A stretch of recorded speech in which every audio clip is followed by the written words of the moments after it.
কালকের ব্রিগেডের সমাবেশে কোন নেতা কি বক্তব্য দিলেন বিস্তারিত ভিতরে প্রতিবেদনটি দেখুন এবং আপনার মূল্যবান কমেন্টটি কমেন্ট সেকশনে করবেন। এই মেহনতি মানুষের ডাকা সমাবেশে সব অংশের মানুষ আজকে সমবেত হওয়ার আহ্বান জানিয়েছি। যারা এসছেন তাদেরকে আমরা চারটি সংগঠনের পক্ষ থেকে অভিনন্দন জানাচ্ছি। আমাদের আজকের এই সভায় আমাদের অল ইন্ডিয়ার নেতৃত্ব সহ রাজ্যের প্রাক্তন নেতৃত্ব, এই চারটি সংগঠনেরই পুরনো নেতৃত্ব অনেকেই এখানে উপস্থিত আছেন। সবাইকে আমরা আহ্বান জানাচ্ছি, অভিনন্দন জানাচ্ছি, ধন্যবাদ জানাচ্ছি আসার জন্য। আজকের সভায় প্রথম বক্তব্য রাখবেন সিআইটিউর পশ্চিমবঙ্গ কমিটির সাধারণ সম্পাদক কমরেড অনাদি সাহু।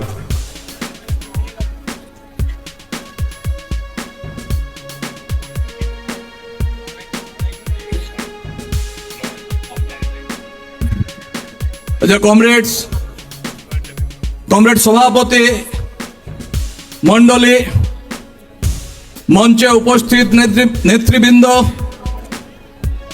আজকের এই সমাবেশে, বিরাট এই ব্রিগেডের সমাবেশে শ্রমজীবী মেহনতি মানুষের যে বিরাট সমাবেশ হয়েছে, সবাইকে সংগ্রামী অভিনন্দন, লাল সালাম জানাচ্ছি। বন্ধুগণ, আজকে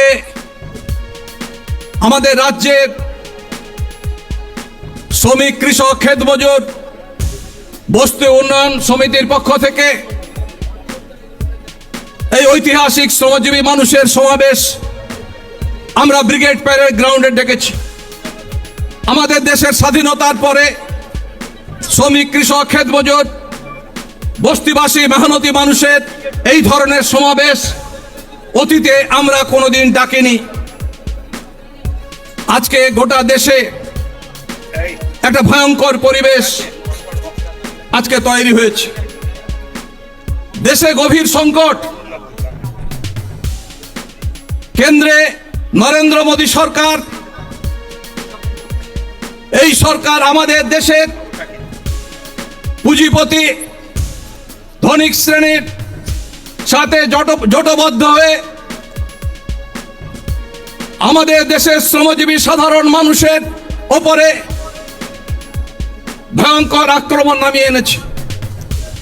গত 11 বছর ধরে কেন্দ্রে বিজেপি সরকারের যে দেশ বিরোধী, জাতীয় স্বার্থ বিরোধী যে অর্থনৈতিক নীতি, সেই অর্থনৈতিক নীতি আমাদের দেশের শ্রমজীবী মানুষ, শ্রমিক, কৃষক, ক্ষেত মজুর, বস্তিবাসী গরিব মানুষ, আমাদের দেশের ছাত্র যুব, আমাদের দেশের প্রতিটি মেহনতকারী মানুষের জীবনে যে ভয়ঙ্কর আক্রমণ নামিয়ে এসেছে, যার ফলে আজকে গোটা দেশে শ্রমজীবী মানুষের জীবন দুর্বিষহ হয়ে উঠেছে।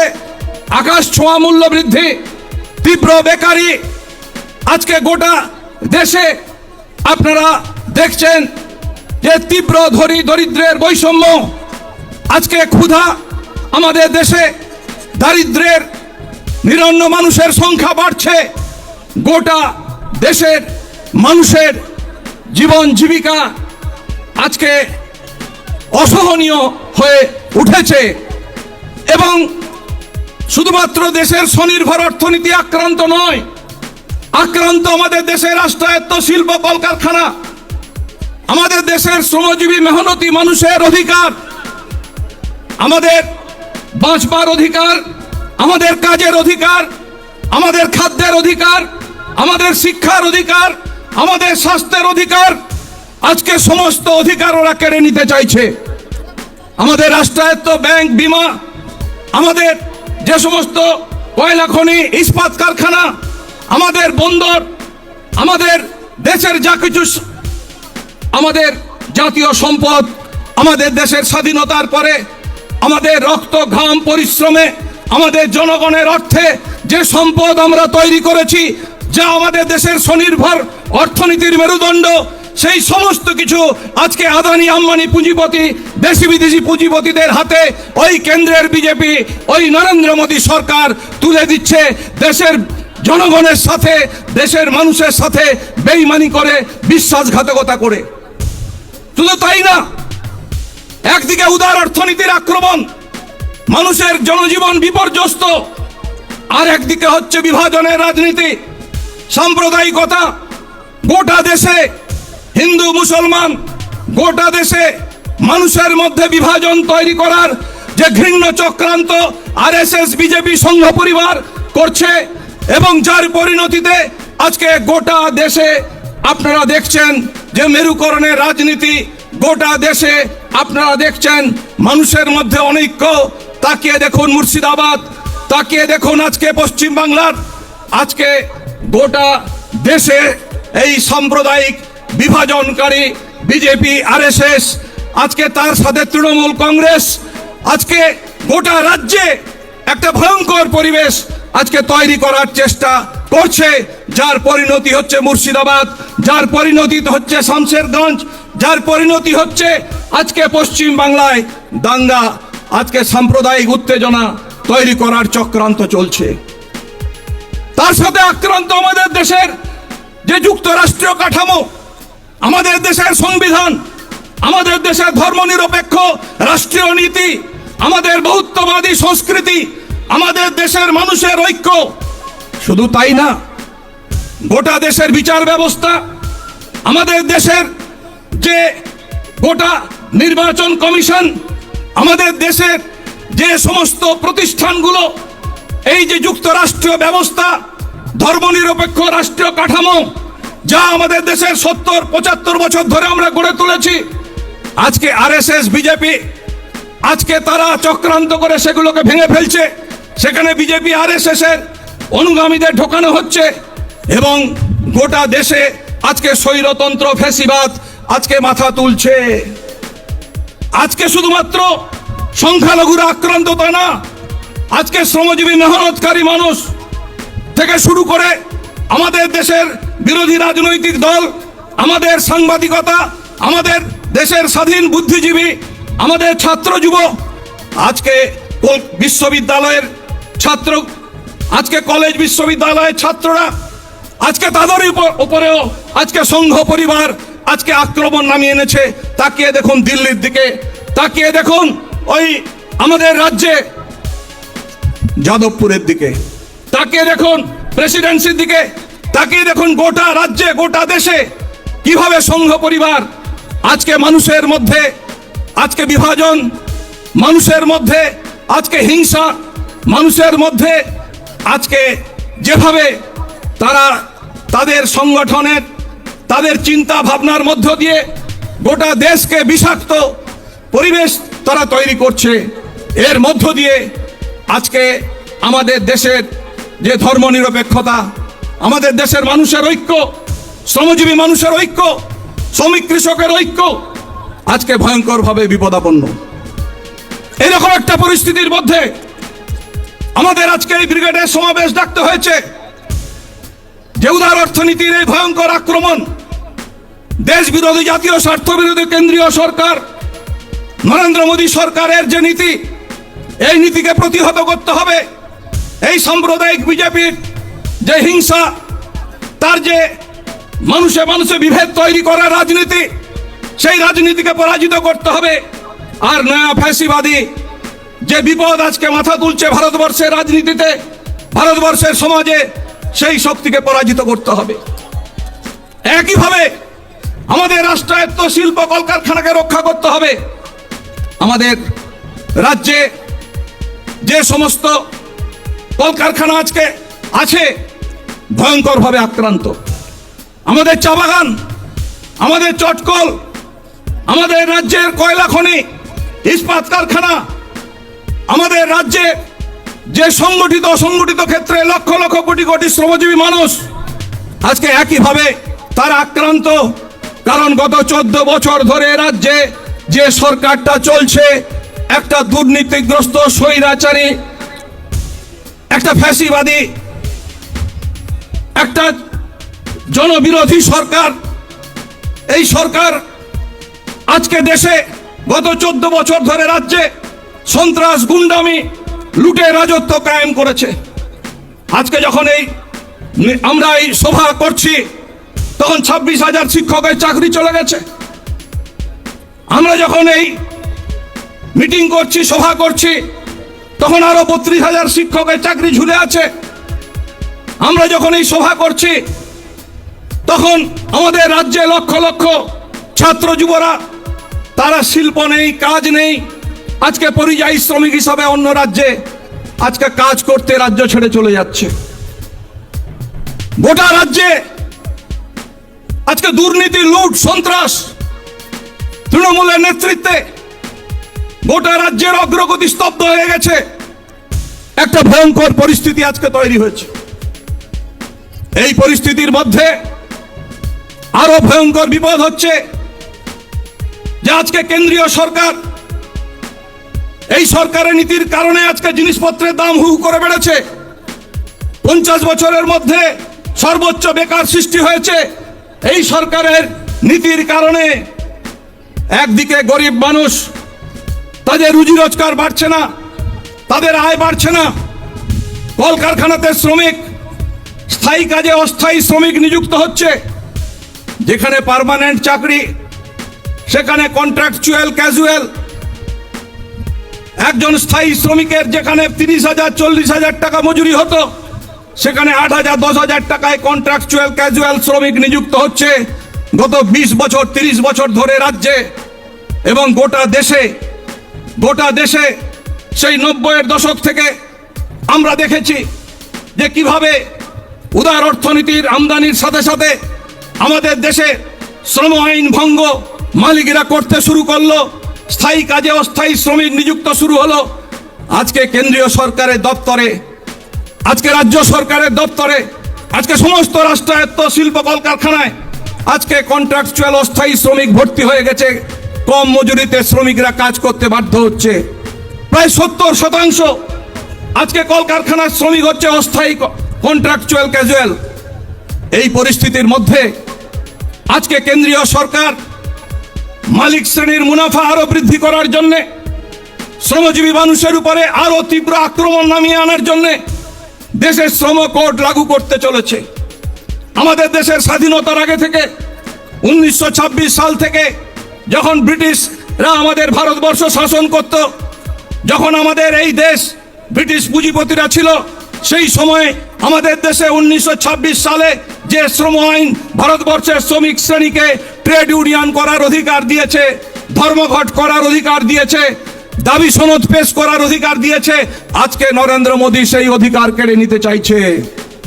আমাদের দেশের স্বাধীনতার পরে পার্লামেন্ট ভারতবর্ষের শ্রমিক শ্রেণীর যতটুকু অধিকার দিয়েছে, আজকে বিজেপি, আরএসএস, আদানি, আম্বানিরা চক্রান্ত করে একটা মধ্যযুগীয় বর্বর ব্যবস্থা ভারতবর্ষে কায়েম করার জন্য আজকে আমাদের দেশের শ্রমিক শ্রেণীর ট্রেড ইউনিয়ন করার অধিকার, সংঘবদ্ধ সংগঠিত হওয়ার অধিকার কেড়ে নিতে চাইছে।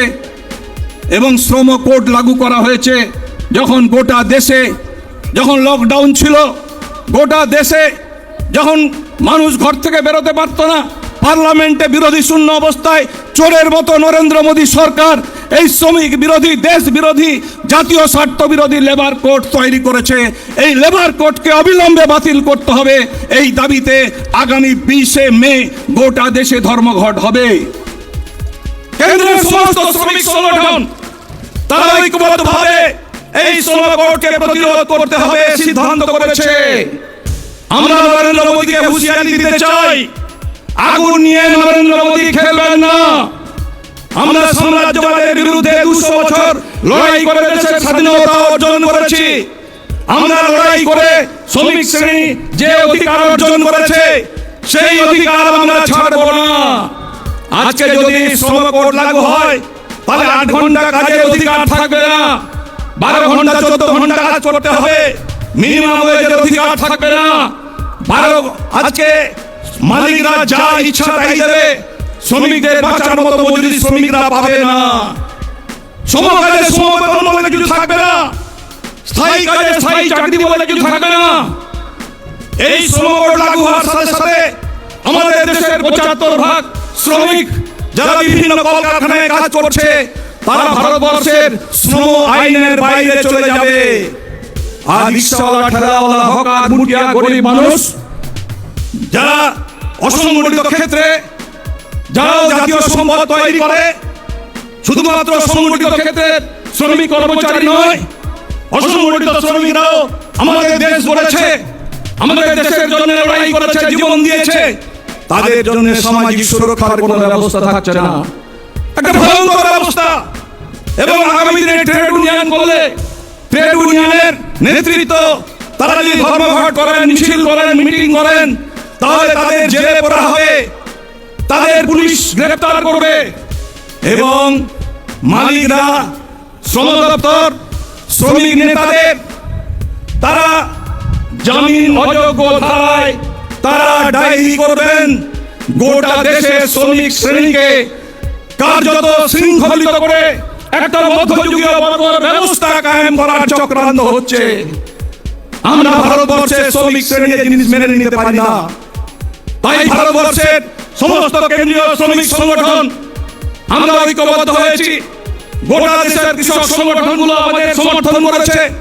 আমাদের রাজ্যের শ্রমিক, কৃষক, ক্ষেত মজুর, বস্তিবাসী মানুষ, আমাদের রাজ্যের সমস্ত গণতান্ত্রিক সংগঠন, আমাদের রাজ্যের সমস্ত কেন্দ্রীয় শ্রমিক সংগঠন আমরা কনভেনশন করেছি, সিদ্ধান্ত করেছি আগামী 20 মে গোটা রাজ্যে সারা দেশের সাথে সর্বাত্মক ধর্মঘট করতে হবে। কেন্দ্রীয় সরকারের এই দেশ বিরোধী, জাতীয় স্বার্থ বিরোধী এই যে শ্রম কোড বাতিল করতে হবে, রাষ্ট্রায়ত্ত শিল্প কলকারখানাকে রক্ষা করতে হবে, আমাদের দেশের বেকার যুবকদের কর্মসংস্থানের ব্যবস্থা করতে হবে। যে কৃষকরা আমাদের অন্নদাতা, সেই কৃষকদের ফসলের দাম না পেয়ে কৃষকরা আত্মহত্যা করছে, সেই কৃষকদের আমাদের রক্ষা করতে হবে। যে সমস্ত ক্ষেত মজুর যাদের কাজ নেই তাদের কাজের ব্যবস্থা করতে হবে। দুর্নীতির অভিযোগে গত 3 বছর ধরে কাজ আমাদের রাজ্যে কেন্দ্র বন্ধ করে দিয়েছে। মমতা ব্যানার্জির বিরুদ্ধে কোনো ব্যবস্থা করছে না, যারা দুর্নীতি করেছে তাদের বিরুদ্ধে কোনো ব্যবস্থা করছে না, গরিব মানুষগুলোকে শুকিয়ে মারছে। অবিলম্বে কাজ শুরু করতে হবে, গরিব মানুষের হাতে কাজ দিতে হবে। বস্তিবাসী মানুষকে উচ্ছেদ করা হচ্ছে, সেই উচ্ছেদ বন্ধ করতে হবে। চা বাগানে 10 বছর মিনিমাম ওয়েজ আজকে ছুটে আছে, চা বাগানের শ্রমিকদের সেই মিনিমাম ওয়েজের সমস্যার সমাধান করতে হবে। চট করে শ্রমিকদের দাবি সনদের মীমাংসা করতে হবে। এবং একইভাবে আমাদের রাজ্যের যে অসংখ্য যে সমস্ত শ্রমজীবী মানুষ আছেন তাদের মজুরি বৃদ্ধি, তাদের সামাজিক সুরক্ষা রক্ষা, তাদের জীবন জীবিকার জন্য আমাদের আগামী দিনে আরো তীব্র লড়াই আমাদের গড়ে তুলতে হবে। এবং ওই সাম্প্রদায়িক বিজেপি, আরএসএস এবং তৃণমূলের যে চক্রান্ত, যে মমতা বন্দ্যোপাধ্যায় এই বিজেপি আরএসএস কে পশ্চিমবাংলায় ডেকে এনেছে, যার ফলে আজকে ওটা পশ্চিমবাংলায় আগুন জ্বালানোর চেষ্টা হচ্ছে। এই দুই বিভেদকারী শক্তিকে আমাদের পরাজিত করতে হবে। তার জন্য ঐক্য চাই, শ্রমিকের, কৃষকের, ক্ষেত মজুরের, বস্তিবাসী, গরিব মেহনতকারী মানুষের ঐক্য চাই। এবং সেই ঐক্যের ভিত্তিতে গ্রাম বাংলা, শহর নগর বন্দরে সর্বত্র আমাদের ঐক্যবদ্ধ আন্দোলন গড়ে তুলতে হবে। আর ওই কেন্দ্রীয় সরকার আর ওই রাজ্যের দুর্নীতিগ্রস্ত ওই মমতা বন্দ্যোপাধ্যায়ের সরকার, এদেরকে উচ্ছেদ করতে হবে। দুর্নীতির মক্ষিরানী ওই মমতা বন্দ্যোপাধ্যায় আমাদের রাজ্যে অসংখ্য কমরেড জীবন দিয়েছে, রক্ত দিয়েছে। এই বর্বর সভ্য সরকার, এই দুর্নীতিগ্রস্ত সরকারকে উচ্ছেদ করার জন্য আমাদের শ্রমিক, কৃষক, ক্ষেত মজুর, আমাদের রাজ্যের শ্রমজীবী মেহনতকারী মানুষ, আমাদের ছাত্র, যুব, মহিলা সবাইকে ঐক্যবদ্ধভাবে আমাদের লড়তে হবে। শ্রমিক, কৃষক ঐক্য আমাদের গ্রাম স্তর পর্যন্ত, বুথ স্তর পর্যন্ত প্রসারিত করতে হবে। আগামী দিনে প্রতিটি মানুষের জীবন জীবিকার ইস্যু, প্রতিটি স্থানীয় মানুষের ইস্যু, প্রতিটি কলকারখানার ইস্যু, সেগুলোকে নিয়ে দুর্বার আন্দোলন আমাদের গড়ে তুলতে হবে। আর এই কেন্দ্রের জনবিরোধী সরকার আর রাজ্যের জনবিরোধী সরকার, এই দুই সরকারের বিরুদ্ধে মানুষকে ঐক্যবদ্ধ করতে হবে। সেই কাজ আপনারা করবেন এই ব্রিগেড থেকে ফিরে গিয়ে। শ্রমিক, কৃষক ঐক্য, মেহনতি মানুষের ঐক্য জিন্দাবাদ। এই কথা বলে আপনাদের সবাইকে সংগ্রামী অভিনন্দন জানিয়ে আমি আমার বক্তব্য শেষ করছি। ইনকিলাব জিন্দাবাদ। কমরেড, মাঠ ভরে গেছে, শুধু নয় মাঠ এবার ঢুকতে হবে। আপনারা যারা এখনো গাছের তলার দিকে আছে,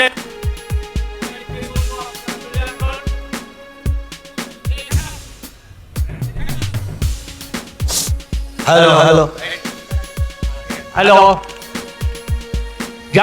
যারা এখনো গাছের তলায় আছেন সবাইকে অনুরোধ, স্বনির্বন্ধ অনুরোধ, আপনারা ক্রমে ক্রমে এগিয়ে আসুন।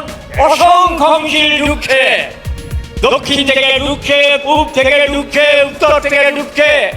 সুতরাং তাদেরকে জায়গা করে দিতে হবে। সবাইকে নিয়ে আমরা মিটিং শুনবো। এখন বললেন পশ্চিমবঙ্গ প্রাদেশিক কৃষক সভার সম্পাদক কমরেড অমল হালদার। কমরেড অমল হালদারকে বক্তব্য রাখার জন্য অনুরোধ করছি। কংগ্রেস সভাপতি মণ্ডলী, মঞ্চে উপবিষ্ট বামফ্রন্টের নেতা কমরেড সেলিম এবং আরেকজন সর্বভারতীয় শ্রমিক নেতা আপনারা ছিলেন কমরেড তপন সেন সহ অন্যান্য নেতৃবৃন্দ।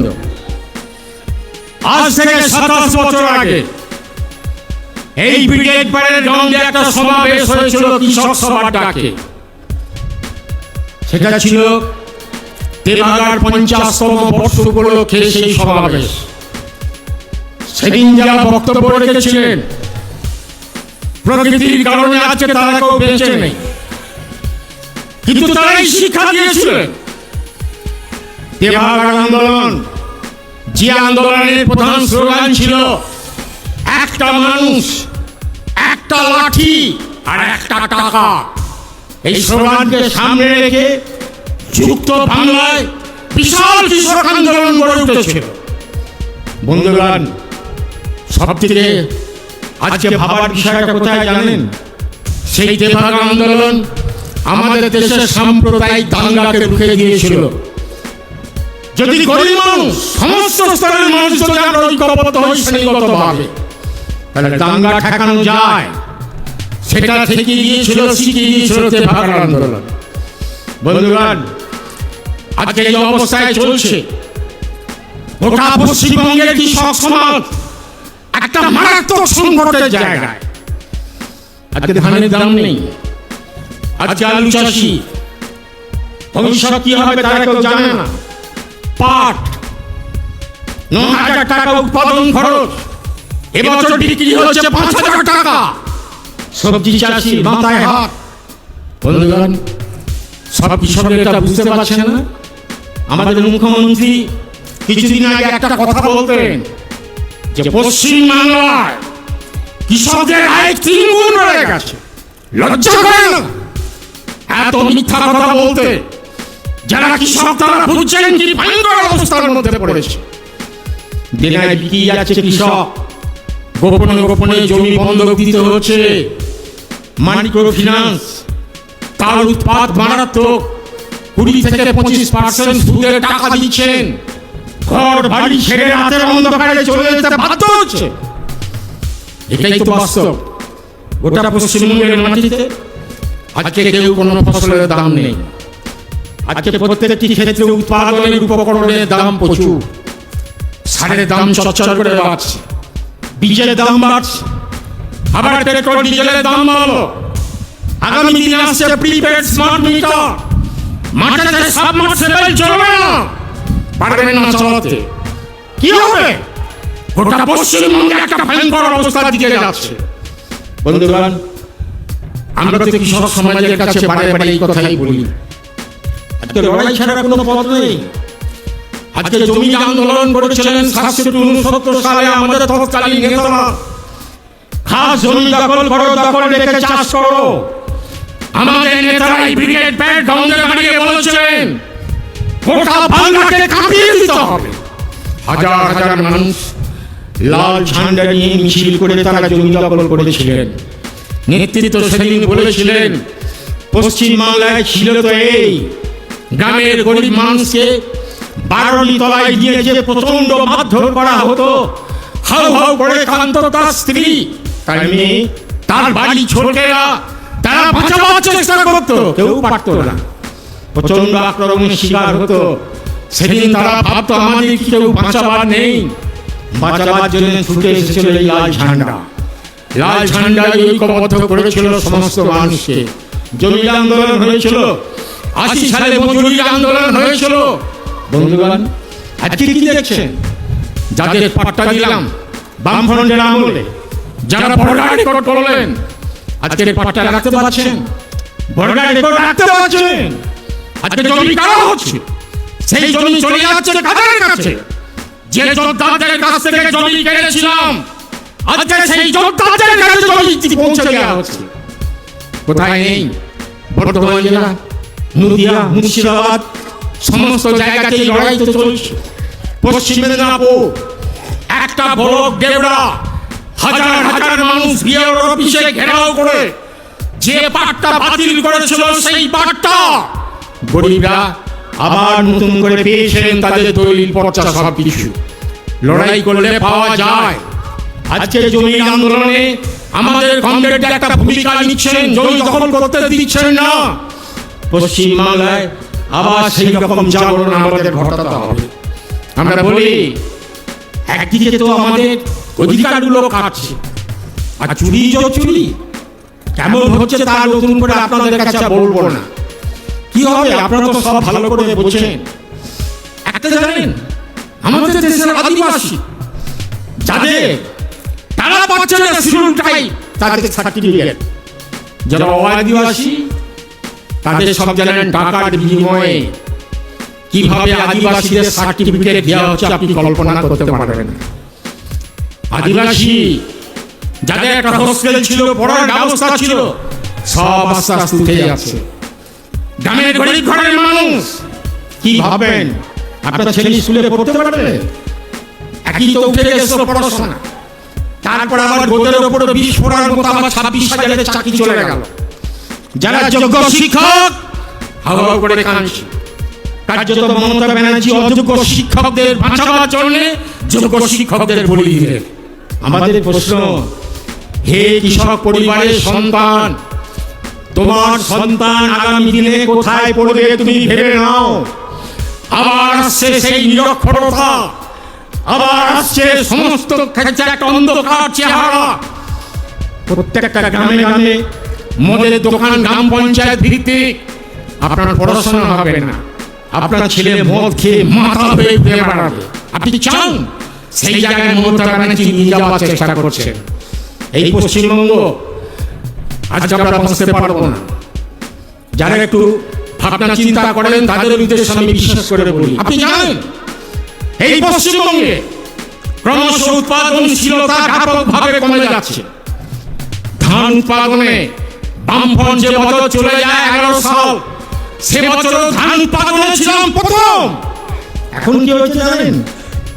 উৎপাদনশীলতা কমতে কমতে আজকে মমতা ব্যানার্জির শাসনকালে ধান উৎপাদনে এখন প্রথম তেলেঙ্গানা, তারপর পাঞ্জাব, উত্তরপ্রদেশ, পশ্চিমবঙ্গ গাওয়াই খারিফ শাসনে 4 নম্বর স্থানে চলে গেছে পশ্চিমবঙ্গ। কি হবে? আমরা তো ভাত খাই, ভাত খেতে পছন্দ করি। আজকে তো চালের দাম চচ্চর করে বাড়ছে, জিনিসপত্রের দাম যে হারে বাড়ছে, গ্যাসের দাম বাড়লো, ডিজেল পেট্রোলের দাম বাড়লো, চালের দাম বাড়ছে, খেতে পাবো আমরা আগামী দিনে? বন্ধুগণ, একদিন তেলেঙ্গানা পাঞ্জাব থেকে চাল না এলে খেতে পাবো না। সেই জায়গায় যাচ্ছে। উৎপাদনশীলতা বৃদ্ধির কোনো পরিকল্পনা নেই। বামফ্রন্ট একটা কাঠামো তৈরি করেছিল, বিজ্ঞান প্রযুক্তি দিয়ে উন্নত বীজ কিভাবে তৈরি করা যায়, সার কত সস্তায় দেওয়া যায়, সমস্ত পরিকল্পনা করে কৃষি উৎপাদনশীলতা বৃদ্ধি করেছিল পশ্চিমবঙ্গে। সমবায় থেকে ঋণ দেওয়া হতো। কমরেড জ্যোতি বসু আজকে মমতা ব্যানার্জির মতো লক্ষ লক্ষ কোটি কোটি টাকা খরচ করে বিজ্ঞাপন দিতেন না জ্যোতিবাবু। একটাই বিজ্ঞাপন দিতেন, ঠিক আলু চাষের আগে একটা বিজ্ঞাপন দিয়ে বলতেন, হে কৃষক বন্ধুরা, আপনারা সবাই আপনাদের ঋণ শোধ করে দিন, আবার নতুন করে ঋণ নিন। 98% সমবায় ঋণ শোধ করে কৃষক আবার ঋণ নিত। সেই সমবায় আজকে শেষ। উৎপাদনশীলতা কি করে বাড়াবেন? আজকে জমি টানলে তো বাড়বে না। আজকে যৌথ পরিবার ভাঙছে, ভিটার দরকার হচ্ছে, বিভিন্ন উন্নয়নমূলক কাজে আজকে জমি ব্যবহার হচ্ছে। তাহলে কৃষিতে উৎপাদনশীলতা বৃদ্ধি না হলে কি এই বাংলা বাঁচবে? উৎপাদনশীলতা বৃদ্ধির কোনো পরিকল্পনা নেই, জমি কমছে অথচ সরকারের কোনো পরিকল্পনা নেই। বন্ধুগণ, বারে বারে ভাবুন, এই অবস্থা চলতে শুরু করলে একদিন খেতে পাবো না। একদিন রাস্তায় রাস্তায় ঘুরে বেরিয়ে দুর্ভিক্ষের আমরা যে চিত্র দেখেছিলাম, মা একটু ভাত দাও, মা একটু ফ্যান দাও, মা দুদিন খেতে পাইনি, মা একটু ফ্যান দাও, মা, এই আওয়াজ অচিরেই শুনতে হবে এখন থেকে যদি আমরা সচেতন সতর্ক আমরা না হই।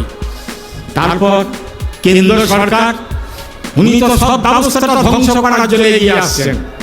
নয়া কৃষি নীতির নাম করে বিপণন নীতি যে আইন করতে চলেছেন, শুনে রাখবেন, আমাদের দেশে 3টি কৃষি আইন প্রত্যাহার হওয়ার পর আজকে মোদীজি একটা বিপজ্জনক সংস্করণ তৈরি করছেন এই নয়া কৃষি আইন। কি হবে? 140 কোটি জনসংখ্যার এই দেশ, এই দেশের মানুষ তারা রেশন পাবে না। বিশাল অংশের মানুষ রেশন বন্ধ হয়ে যাবে। আমাদের দেশে 3 ভাগের 2 ভাগ কৃষক চাষ করা ছেড়ে দেবে। জেনে রেখে দিন, আপনি আপনার জমিতে খেত মজুরি করবেন, কর্পোরেট চাষ করবে, যে বিপজ্জনক আইন নিয়ে আসছেন মোদীজি। আজকে তো প্রত্যেক পার্লামেন্টে আইন হওয়ার পর যুক্তরাষ্ট্রীয় কাঠামোর আইন অনুসারে বিধানসভায় পাশ করাতে হয়। মমতা ব্যানার্জিকে সেদিন এক পরীক্ষা দিতে হবে, তিনি মোদীজির এই আইন প্রত্যাখ্যান করলেন কিনা। তাই বন্ধুগণ, মারাত্মক সংকটের মুখে আমরা যাচ্ছি। দেখছেন, এত সংকটের মধ্যে লক্ষ্য করেছেন, আগামীকাল আসছেন মার্কিন উপরাষ্ট্রপতি ভ্যাম, তিনি আসছেন ভারতবর্ষে। অনেকে মনে মনে ভাবছেন, ভ্যাম আসছে তো আমার কি?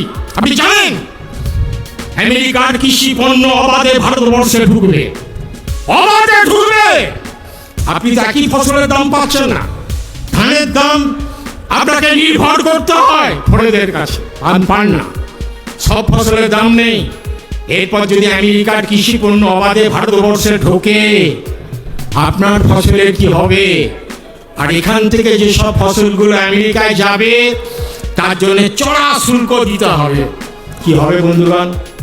কাল ভ্যাম আসছেন, কঠোর রোদে সবাই আজকে মিছিল এসেছেন, মিটিং এসেছেন, কিন্তু জেনে রেখে দিন, সারা ভারত কৃষক সভা আহ্বান জানিয়েছে, আগামীকাল সব জায়গাতে ভ্যাম গো ব্যাক, আমেরিকার উপরাষ্ট্রপতি গো ব্যাক, এই স্লোগান প্রত্যেকটি মানুষের কাছে দিয়ে তার বিপদটা বোঝাতে হবে কোথায় যে যাচ্ছে আগামী দিনে। স্বাভাবিকভাবে আমি আর বেশি কথার মধ্যে যাব না। একটা বিষয়গুলি আমাকে রণদিদা বলেছেন, ঠিক 1 মাস পর, ঠিক 1 মাস পর আজকের দিনে 20 তারিখে হবে শ্রম কোডের বিরুদ্ধে আমরা যে কথাগুলো বলি, এটাকে প্রত্যাহারের দাবিতে গোটা ভারতবর্ষ ব্যাপী সাধারণ ধর্মঘট। সেখানে আছে কৃষকদের দাবি, ন্যূনতম ফসলের সহায়ক আইন, ব্যাংক ঋণ, মহাজনের ঋণ মুকুব করা, এই সমস্ত দাবি আছে। বন্ধুগণ, রাস্তায় নামতে হবে। আজকে যেভাবে প্রচন্ড রোদকে উপেক্ষা করে আপনারা এসেছেন, আজকে 2 মাস ধরে গ্রামে গ্রামে অসংখ্য পদযাত্রা করেছেন, তাদের বলি এখান থেকে ফিরে যে বিশ্রাম নয়, ধর্মঘট সফল করতে হবে। গোটা পশ্চিমবঙ্গের মানুষকে প্রত্যেকে বুঝিয়ে দিতে হবে আমরা পারি। সেজন্য এখান থেকে সবাই একটা প্রস্তুতি নিয়ে এখান থেকে ফিরে যাবেন।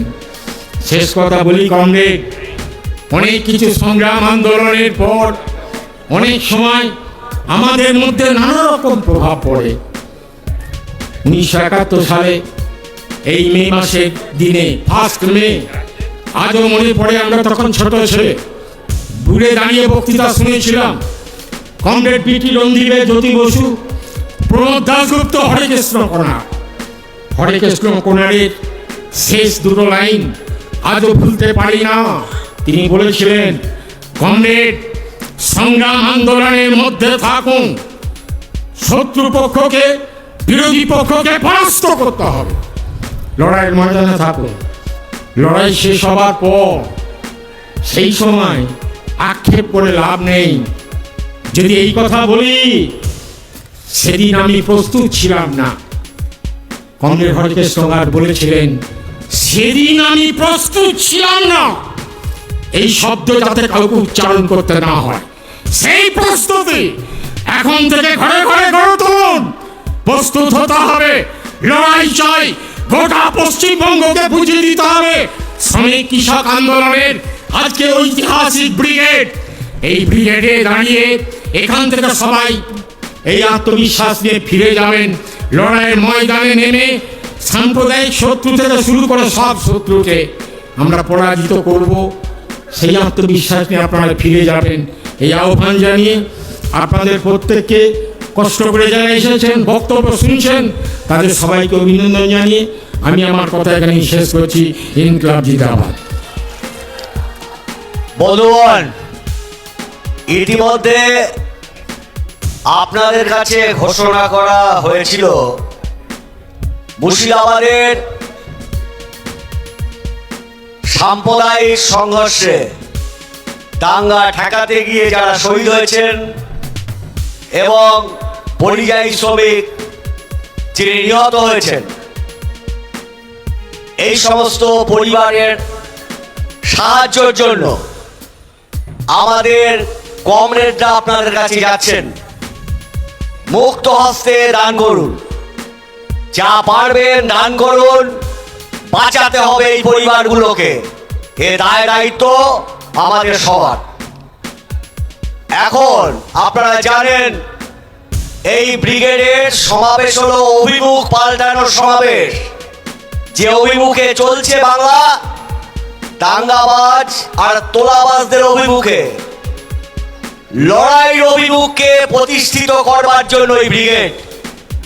এই সমাবেশে এখন ঘরে ঘরে লড়াই প্রস্তুত করো, এই আহ্বান এই ব্রিগেড থেকে নেওয়া হচ্ছে। এখন সারা ভারত ক্ষেত মজুর ইউনিয়নের রাজ্যের সম্পাদক কমরেড নিরাপদ সর্দার আপনাদের সামনে বক্তব্য রাখবো।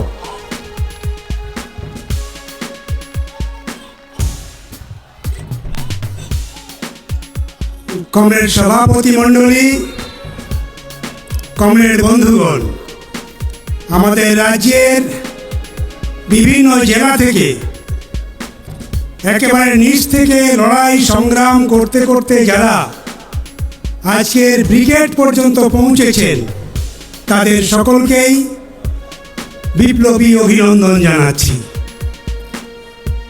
আসলে আমার তো মনে হচ্ছে আমাদের এই ব্রিগেড সভা দেখার পর মমতা ব্যানার্জি ঘুমোতে পারবেন কিনা।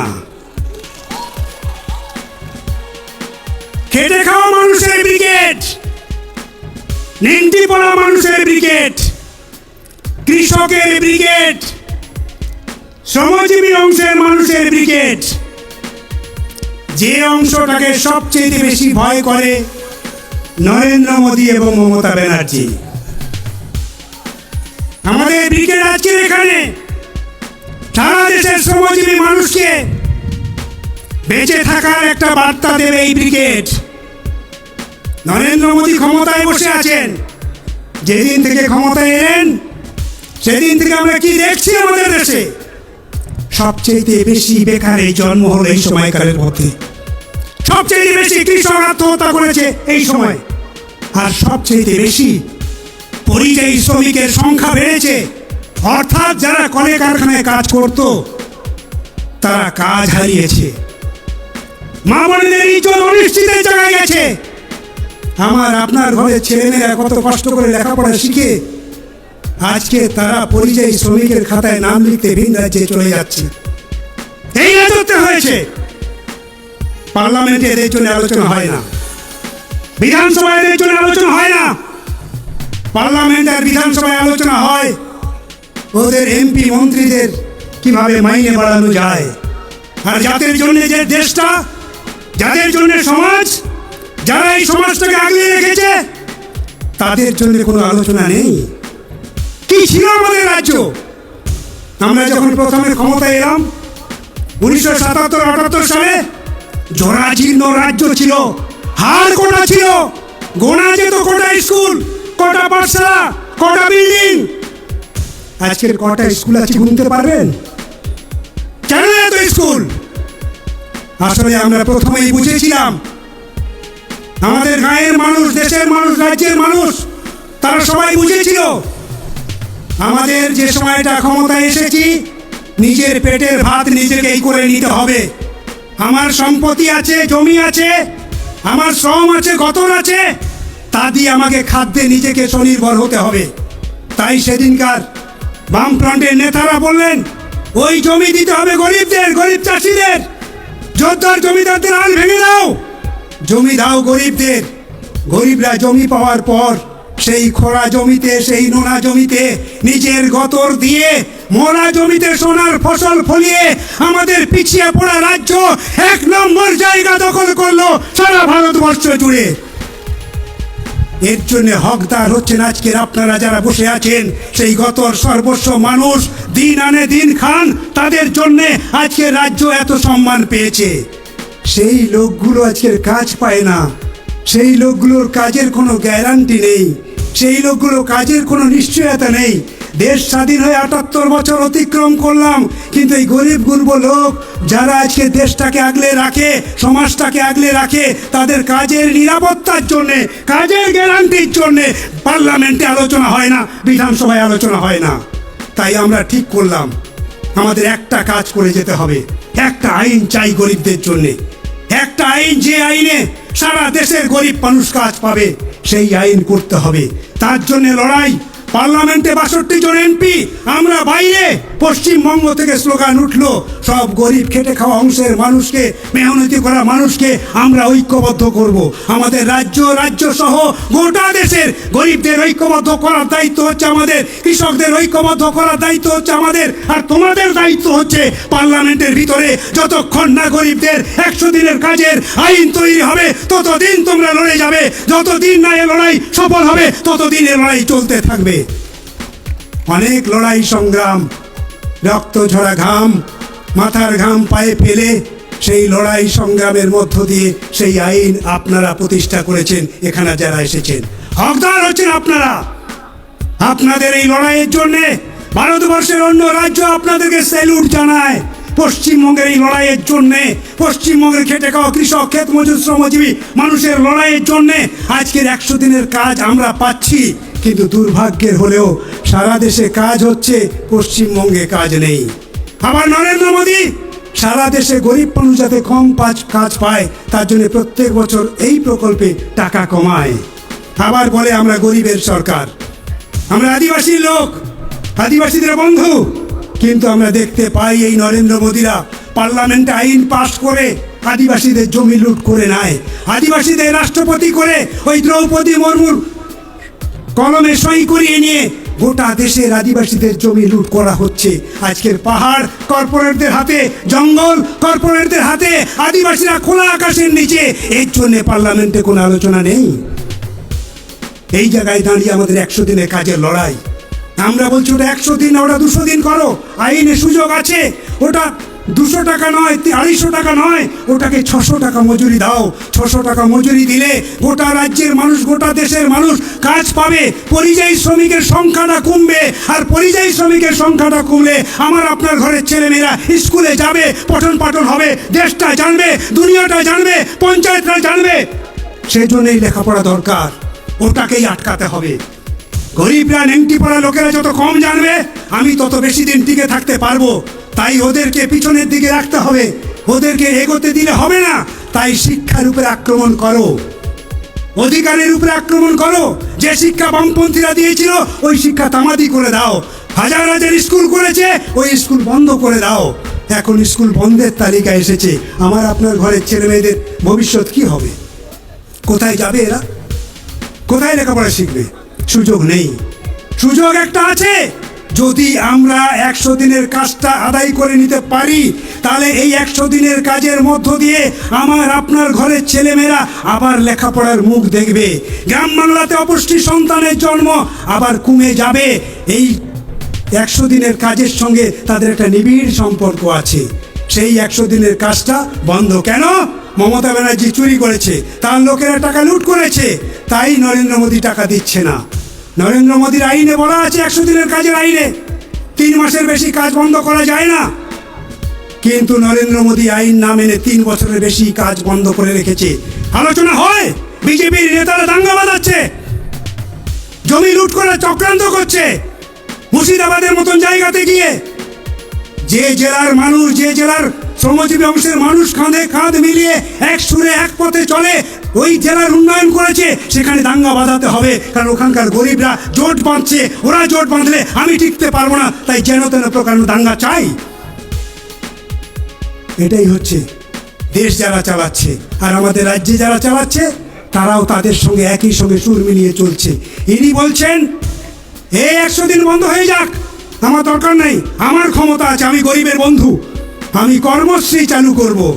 যে কর্মশ্রীর কোনো সুযোগ নেই কাজ করার, কর্মশ্রীতে কোনো বাজেট নেই, কোনো টাকা নেই, অথচ কর্মশ্রী নিয়ে গোটা রাজ্য জুড়ে একবারে বিরাট ঘটা করে প্রকল্প চালু করছে। ভাবটা এইরকম দেখাচ্ছে 100 দিনে কাজ না থাকলেও গোটা রাজ্যের লক্ষ লক্ষ কোটি কোটি মানুষ কাজ পেয়ে যাবে। ওদের হিসেবে আমাদের 1 কোটির বেশি জব কার্ড আছে, এত লোককে তিনি কাজ দিয়ে দেবেন, কখনোই সম্ভব। টাকা নেই, তিনি উৎসব করছেন, কর্মশ্রী চালু করছেন।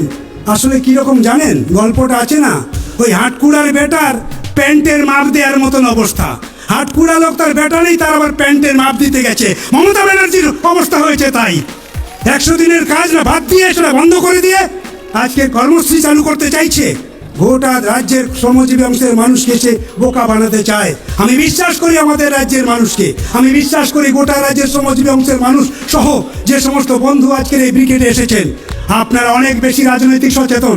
আপনারা মমতা ব্যানার্জিকে দেখেছেন, বিজেপিকেও দেখেছেন, এই দুটো দলকে আপনারা খুব কাছ থেকে দেখে আপনারা বিচার করছেন, বিশ্লেষণ করছেন। এই বিচার বিশ্লেষণ করার মতন আরও মন তৈরি করতে হবে। গ্রাম বাংলাকে আন্দোলনের মধ্যে জাগিয়ে রাখতে হবে। প্রত্যেকটা বুথে আন্দোলন চাই। আন্দোলন করার মধ্য দিয়ে আমার 100 দিনের কাজ যাতে আদায় হয়, আন্দোলন করার মধ্য দিয়ে আমার লক্ষ্মী ভাণ্ডার সব মায়েরা যাতে পায়, তার জন্য লড়াই সংগ্রামে জারি থাকবে। আমার প্রাপ্য জমি, যে জমি আমি পেয়েছিলাম বামফ্রন্টের সময়, সেই জমি যাতে লুট করতে না পারে, তার জন্য আন্দোলন জারি রাখতে হবে। আপনারা দেখেছেন আমাদের পাশের জেলা হুগলিতে 172 জন চাষি, তাদের কাগজ থাকা সত্ত্বেও সেই জমি মমতা ব্যানার্জির সরকার এবং তার পুলিশ প্রশাসন গিয়ে কিভাবে তাদেরকে তুলে দেওয়ার চক্রান্ত করছে, তার বিরুদ্ধে মানুষ জেগেছে। গোটা রাজ্যের মানুষ জেগেছেন। গোটা রাজ্যের মানুষের আন্দোলন, শ্রমজীবী মানুষের আন্দোলন গোটা ভারতবর্ষের মানুষকে রাস্তা দেখাবে। গোটা ভারতবর্ষের খেটে খাওয়া অংশের মানুষকে আবার আন্দোলন করতে শেখাবে, এ বিষয়ে আমার কোনো সন্দেহ নেই। সেই জন্য আজকে আপনাদের এই উপস্থিতি গোটা দেশকে, খেটে খাওয়া অংশের মানুষকে অনেক বেশি উৎসাহিত করবে আজকে আপনাদের এই উপস্থিতি। সেই জন্য আপনাদের সকলকে আমি অভিনন্দন জানাই। লাল ঝান্ডাকে আপনার ঊর্ধ্বে তুলে ধরুন। লাল ঝান্ডার মিছিলটা যত লম্বা হবে, আপনার ছেলের মুখে হাসি ফুটবে। লাল ঝান্ডার মিছিলটা লম্বা হলে মা বোনেদের ইজ্জত নিয়ে কেউ খেলতে পারবে না। লাল ঝান্ডার মিছিলটা হলে আর স্কুল খোলা বন্ধ হবে না। লাল ঝান্ডার মিছিলটা লম্বা হলে 100 দিনের কাজ আদায় হবে। লাল ঝান্ডার মিছিলটা লম্বা হলে আবার আমরা হাসি মুখে হাতে হাত মিলিয়ে, কাঁধে কাঁধ মিলিয়ে আমাদের রাজ্যটাকে এই দুর্নীতিবাজদের হাত থেকে রক্ষা করতে পারবো। আপনারা সকলেই ভালো থাকবেন। সকলকে আমার পক্ষ থেকে রক্তিম অভিনন্দন জানিয়ে আমার কথা শেষ করছি। ইনকলাব জিন্দাবাদ।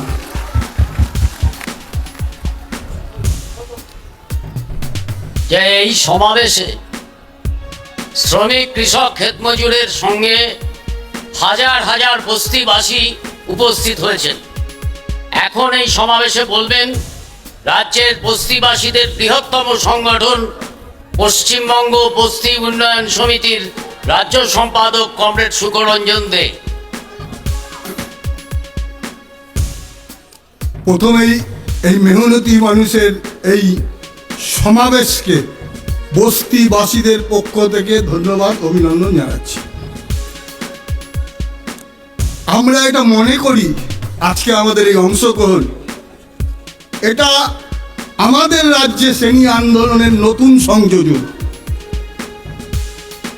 আমাদের বস্তিবাসীদের অনুভূতি, কেন্দ্র রাজ্য সরকারের তাদের যে শ্রেণী অভিমুখ, বিশেষ করে আমাদের রাজ্যে 2016 সালের পর রাজনৈতিক প্রেক্ষাপটের পরিবর্তনের পর আমরা আমাদের সংগঠনের স্লোগান, আমাদের সংগঠনের দাবি, আমরা প্রচার আন্দোলন থেকে প্রত্যক্ষ সংগ্রামে আমরা নিজেদেরকে তৈরি করেছি। আমাদের বুঝতে কোনো অসুবিধা হয়নি যখন এখানকার সরকার কলকাতাকে লন্ডন এবং পরপর ঠিকা আইনের পরিবর্তনের মধ্য দিয়ে কলকাতা হাওড়ার 2000 একর এবং 500 একর জমি লুটের যে ব্যবস্থা এবং পরবর্তীতে উত্তরণ নাম দিয়ে বস্তিবাসীদের কে অস্বীকার করা, আজকে আমরা এটা বুঝছি আগামী দিনে এই বস্তিবাসীরা শহরে থাকতে পারবেন কি পারবেন না, এটা আমাদের অনুভূতি। আমরা তাই এই আন্দোলনের অভিমুখ আমরা বস্তি উচ্ছেদ নয়, ওই বিকল্প বাসস্থান না, বস্তি উচ্ছেদ নয়, বস্তি বাসীদের নিরাপদ সত্ত্ব পাট্টা দিতে হবে রাজ্য সরকারকে। আমরা দেখেছি এই সরকারের অভিমুখ যে আমাদের রাজ্যে যে বামপন্থীদের যে গরিব মানুষকে রেখে নগর উন্নয়নের পরিকল্পনার দৃষ্টিভঙ্গি, বস্তিকে গড়ে তোলা, পরিবেশ বান্ধব এবং সামাজিক মান উন্নয়ন, শিক্ষার অঙ্গনে প্রবেশ, এবং আমরা দেখেছি কৃতি সন্তান বস্তিতে হয়েছে এবং সমাজের বিভিন্ন জায়গায় আছে। আজকে এখানে সমাজ বিরোধী তৈরির পরিকল্পনা হচ্ছে। আজকে সাম্প্রদায়িক শক্তি ধর্মীয় ভেদাভেদের আঁকড়া বানানোর চেষ্টা হচ্ছে। লড়াইটা এখানে, শ্রেণী ঐক্য এখানে। আমরা এই লড়াইয়ের শেষ দিক আমরা দেখতে চাই।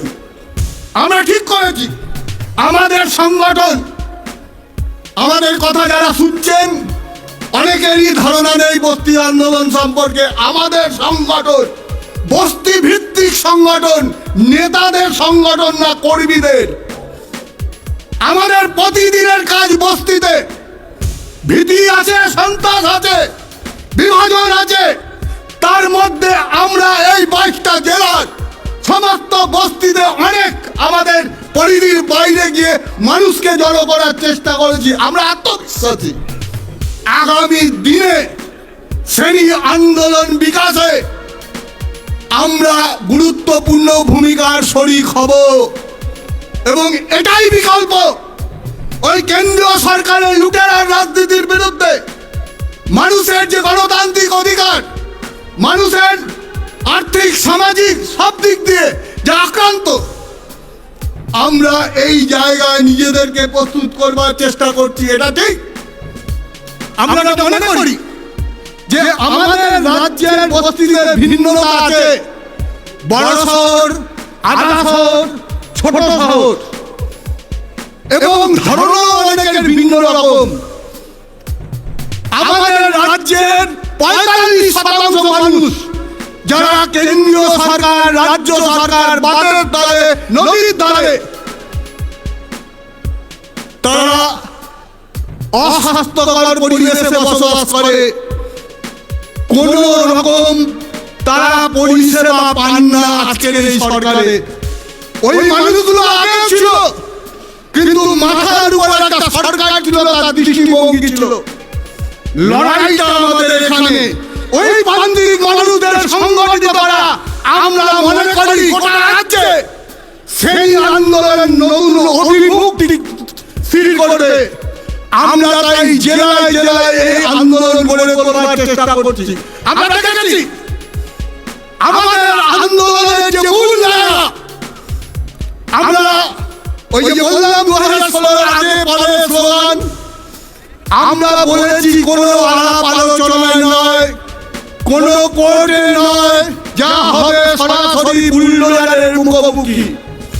একটাই হাতিয়ার, সেটা হবে শ্রমজীবী মানুষের ঐক্য, বস্তিবাসীদের মধ্যে সংগঠিত করার, তার বাস্তু বাঁচানো দল মত নির্বিশেষে। কোথাও যদি পতাকা সরিয়ে রাখতে হয়, আমরা এই সংকীর্ণতা দূর করে, আমরা উদার মনে তাদেরকে যুক্ত করে এই লড়াইয়ে আমরা সফল হয়েছি। আমরা আটকে দিতে পারি গোটা রাজ্য জুড়ে, যা আপনারা বিভিন্ন সময় দেখেছেন, আমি উদাহরণ দিতে চাই না। আমাদের বিশেষ করে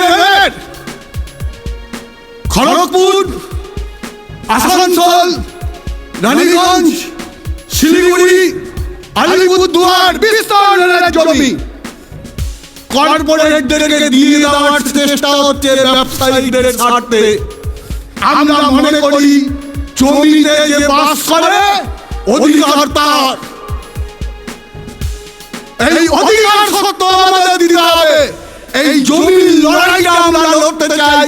এই লড়াইয়ে আমরা সব মানুষকে ঐক্যবদ্ধ করতে চাই, কারণ এই জমিতে শুধু বাস্তু না, বাজার আছে,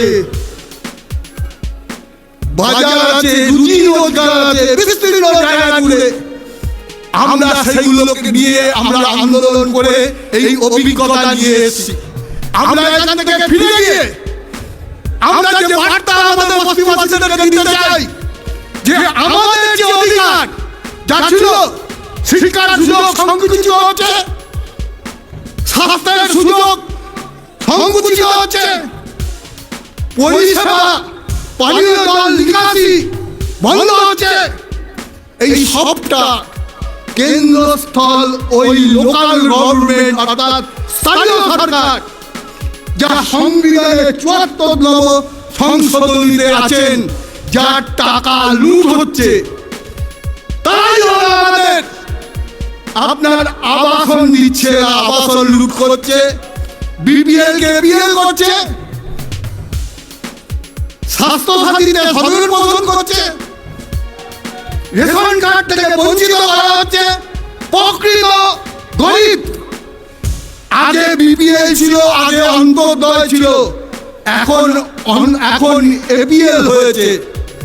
আর আমরা দেখছি শাসক দলের যারা সবাই, তারা হলো এই সস্তার রেশন খাদ্য সুরক্ষার সুযোগ পাচ্ছে। আমরা তাই ওই যে কেন্দ্র যার তলায় অর্থাৎ মিউনিসিপ্যালিটিগুলোতে এই আন্দোলন আমরা গড়ে তুলতে চাই। আমরা মনে করি যে বিদ্যুৎ আমাদের একটা গুরুত্বপূর্ণ বিষয়, এবং বিদ্যুৎ মানুষের জীবন জীবিকার সঙ্গে যুক্ত। আজকে ওই যে বলে যে 2003 সালে বাজপেয়ী কবে ওই আপনার মালপো খেয়েছিলেন, তার এফেক্ট আমাদেরকে ভুগতে হচ্ছে। মাসুল নিয়ন্ত্রণ কমিশন করেছে, মাসুল নিয়ন্ত্রণ কমিশন আজকে এদের হয়ে দালালি করছে। 773 কোটি টাকা নির্বাচনী বন্ডে নিয়েছে, এবং নির্বাচন প্রক্রিয়া চলাকালীন আমাদের বিদ্যুৎ বিলের উপর ধার্য করেছে। আমরা এই লড়াই আমরা লড়তে চাই।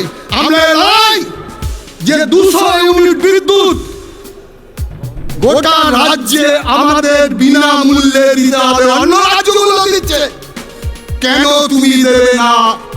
এই লড়াই আমরা, এই বার্তা আমরা দিতে চাই বস্তিবাসীদের কাছে, যে লড়াই আমাদের শুরু করতে হবে। আমরা একটা চ্যালেঞ্জ দিতে চাই ব্রিগেড থেকে, ভিক্টোরিয়া হাউস কারোর বাবার না। আমরা এই সমস্ত কিছু যা আমরা ইতিমধ্যে পিটিশন জমা দিয়েছি মাসুল নিয়ন্ত্রণ কমিশনের কাছে, আমরা যা সিএসসি কর্তৃপক্ষের কাছে আমরা ডেপুটেশন দিয়েছি, কাউই করেনি। আমরা ওই ভিক্টোরিয়া হাউসের সামনে মেরাব বেঁধে আমরা জবাবদিহি করব। তার শেষ লড়াই আমরা দেখতে চাই। এই কথা বলে, এই বার্তা দিয়ে আপনাদের সবাইকে ধন্যবাদ, অভিনন্দন জানিয়ে আমার বক্তব্য শেষ করছি।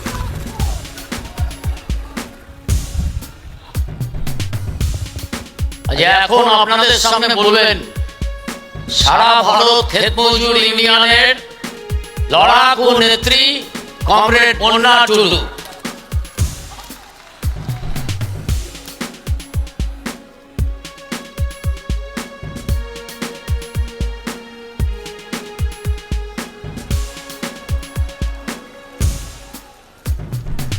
সভাপতি মণ্ডলী, এই সভায় উপস্থিত আছেন আমার গণ আন্দোলনের নেতৃত্ব, গণ সংগঠনের নেতৃত্ব,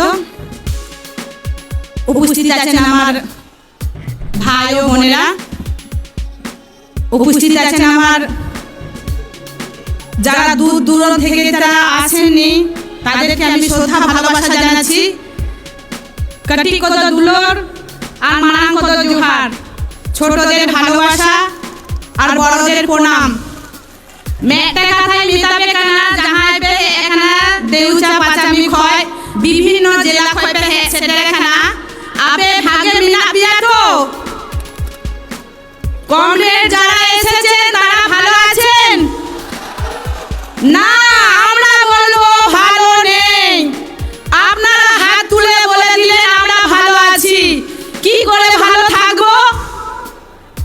আমরা ভালো আছি। দুটো সরকার চলছে, চোরের সরকার আর ডাকাতের সরকার। আমরা ভালো থাকতে পারি? আমরা কিন্তু ভালো নেই। আবো ভাগে মিলাবো না, আবো কিন্তু ভাগে বলবো মিলা। কারণ হয়েও কানা যাহারে দেশে বাঁচা নিতে কারণ হয়েও কানা যখন বুনো হাতি যখন আতরে বলে লিখি চেষ্টায় আয় তখন আবো বলছি কই গিয়া যাহাই বয়স কম মিলা পিয়া কেটে গুজা সরলা পেকো নয় তখন বলছি কই গিয়া স্যান্ডেল বল ধরাও গিয়া যাতে ওই বুনো হাতি আতরে পায় বলা দাঁড়ে গিয়ায়। যখন আমাদের আদিবাসী ভাই বোনেরা লড়াই করছে, যখন গ্রামে যখন একটা হাতি ঢুকে যায় সেই হাতিটাকে যাতে গ্রামে ঢুকতে না পায় তাকে আমরা আগুনটা পাশে জ্বালিয়ে দেওয়া হয়। আগুনটা যখন ধরে যায় তখন হাতিরা বেচু হটে যায়। তাই যখন প্রশাসনের লোক, পুলিশের লোক, মুখ্যমন্ত্রীর লোক এইভাবে গ্রামে আগুন ধরে তাদেরকে তাড়িয়ে পেঁচিয়ে হটাতে হবে, তাছাড়া আমরা বাঁচতে পারবো না। এইখানে যারা উপস্থিত আছেন এই সবাই আমার আশা কর্মীরা আছে, মিড ডে মিলের দিদিরা আছেন, আমার এসএফআই ছাত্র যুব মহিলারা আছেন, আমার মায়েরা আছেন, সব থেকে পিছিয়ে পড়া মানুষ যে হুগলি জেলায় লড়াই করেছি তাদেরকে আমরা পাস করে দিয়ে এই সভায় এসেছে। শুধু হুগলি জেলা নয়, প্রত্যেকটা জেলায় লড়াই হচ্ছে। মেদিনীপুরে জমি করা হয়েছে, বাঁকুড়াতে জমি করা হয়েছে, পুরুলিয়াতে হয়েছে, আর হুগলি জেলাতে লড়াই করে আমরা দেখিয়েছি আমরা পারি, লড়াই করতে আমরা পারি। শেষ দেখে আমরা ছেড়ে দেব। আমাদের লড়াই খেটে খামারে যারা বস্তি মানুষ আছে, খেটে খাওয়া মানুষ আছে, যারা দিন আনে দিন খায় তাদের লড়াই। আমাদের রোজ কত জানেন? এই ব্রিগেডের মঞ্চে বলতে চাই, শহরের মানুষ আমাদের কথা জানে না, আর গ্রামের মানুষ শহরে কি করছে আমরা জানি না।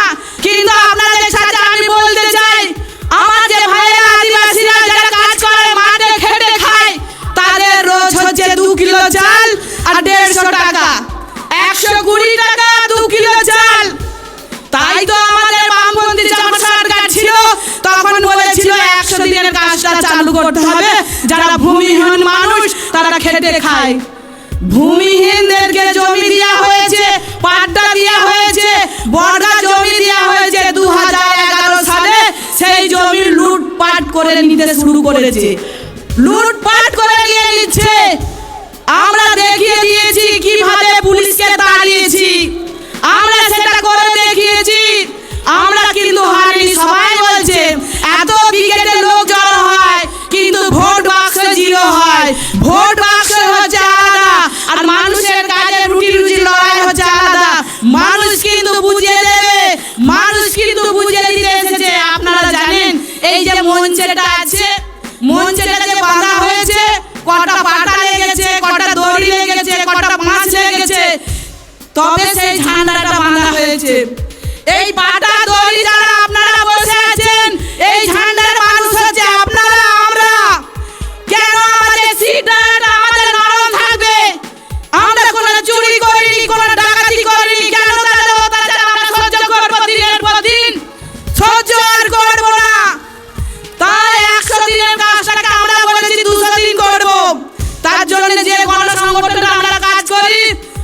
দিল্লিতে যাচ্ছি, নরেন্দ্র মোদীর কাছে আলোচনা হয়েছে, দিনের পর দিনে আমরা লড়াই করব। টাকা দাও না হলে কাজ দাও, টাকা দাও না হলে কাজ দাও। কাজ নিয়ে আমরা বের হয়ে যে আপনারা এসেছেন যে শুনবেন আমার দিদিরা কি বললো, বন্যা টুটু এত লড়াই করছে। হ্যাঁ, আমরা লড়াই করছি, আপনাদের জন্য লড়াই করছি। কারণ হচ্ছে বামপন্থী সরকার সামনের দিকে তাকাবার জন্য আমাদের দিয়েছে, সেই সামনে তাকাতে যাতে না হয় তৃণমূলে উঠে উঠে লেগেছে যে খেটে খামারে মানুষরা সব থেকে পিছিয়ে ফেলে দাও। আমরা কিন্তু পেছইনি, আমরা কিন্তু সামনে এগিয়েছি। আজকে তাই তো আমাদের ব্রিগেডটা মা বোনেরা খেটে খাওয়া মানুষরা যত কাজ থাকুক যত থাকুক তারা আজকে ব্রিগেডে এসেছে। আমরা লড়তে চাই, আমরা চড়তে চাই, আমরা কাজ করতে চাই, সেই কাজটা বন্ধ করে দিয়েছে। দেখছে না যুব সমাজটা কি হয়ে যাচ্ছে, এত চুরি করেছে, এত চুরি করেছে, দিদিমণি কি বলবে সেটা কিছু বলতে পারছে না। আমার বেকার ছেলেদের কে বলা হচ্ছে, আরে বাবা তোমরা কাঁদছো কেন, মাকে বলো না চপ করে দিতে, ফুচকা করে দিতে, পকোড়া করে দিতে। আপনারা বলুন তো, একটা চপের দাম 5 টাকা, 2 তলা 3 তলা বাড়ি হবে, কিন্তু মুখ্যমন্ত্রী যে চোরেদের সরকার, ওনাদের নাকি ঘর হচ্ছে চপ বিক্রি করে। কোথায় 2 তলা 3 তলা ঘর হয়েছে? আমরা দেখতে চাই, আমরা দেখতে চাই ওনারা পারবেন, ওনারা পড়ে দেখাচ্ছেন, কিন্তু আমরা সেইটা কিন্তু দেখবো না। আমরা নিজে চোখে দেখবো আর করবো। কারণ হচ্ছে এই দুটো সরকারকে তাড়াতে গেলে আমাদের একা দলাই হবে না।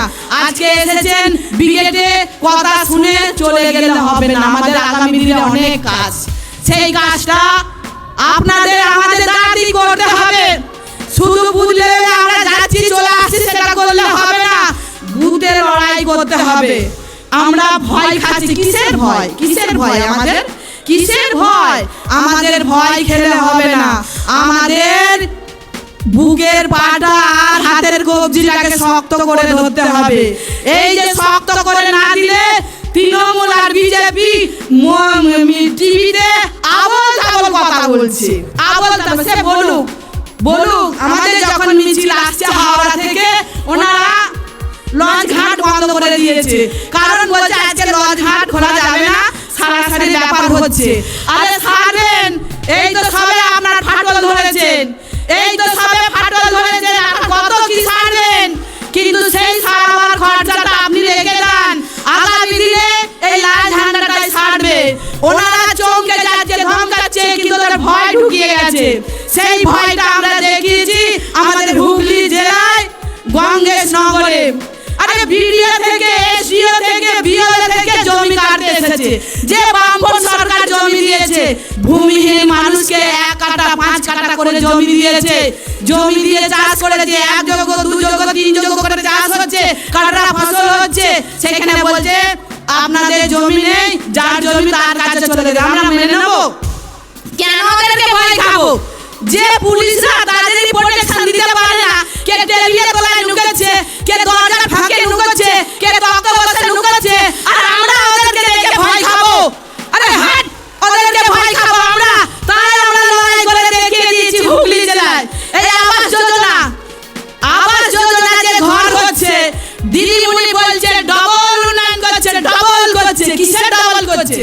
নেতা মন্ত্রীদের মাইনে বেড়ে যাচ্ছে, আর আমার খেটে খাওয়া মানুষের মাইনে নেই।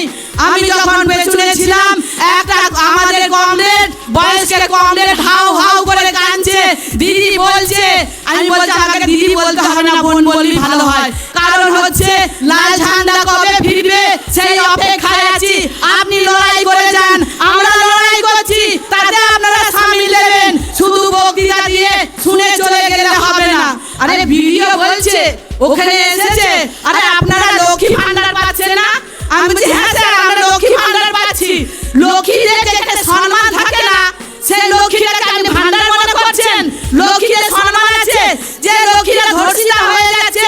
আজই বলে কি ঘটনা ঘটলো, 60 বছর থেকে 6 বছর মেয়েদের আমাদের সম্মান উজ্জ্বল চলে যাচ্ছে, আর আপনাদের টাকা ধরিয়ে দেওয়া হচ্ছে।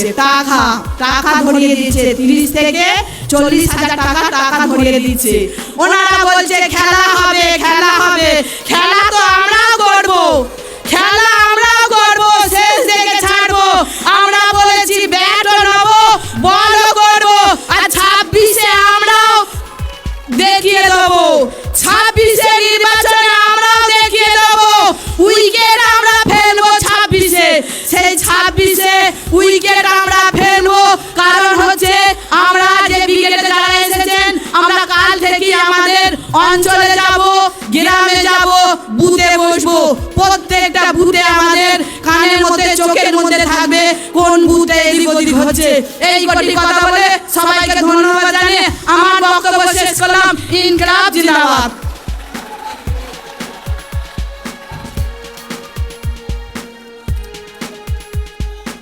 আচ্ছা বন্ধুগণ,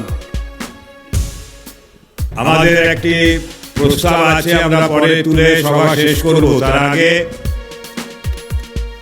আমাদের শ্রেণী সংগ্রামের মধ্য দিয়ে শোষণ বঞ্চনা মুক্ত সমাজ গড়ার আদর্শ নিয়ে পথ চলা পার্টি ভারতের কমিউনিস্ট পার্টি মার্ক্সবাদীর পশ্চিমবঙ্গের রাজ্য সম্পাদক কমরেড মোহাম্মদ সেলিম উপস্থিত আছেন। তিনি এখন এই মেহনতি সভায় বক্তব্য রাখবেন।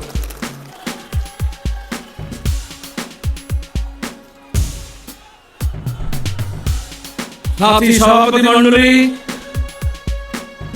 মঞ্চ বিশিষ্ট নেতৃবৃন্দ, আর গোটা রাজ্যের লড়াইয়ের ময়দান থেকে উঠে আসা আমার ভাই বোনেরা, বন্ধু, কমরেড, সাথী, সহযোদ্ধা,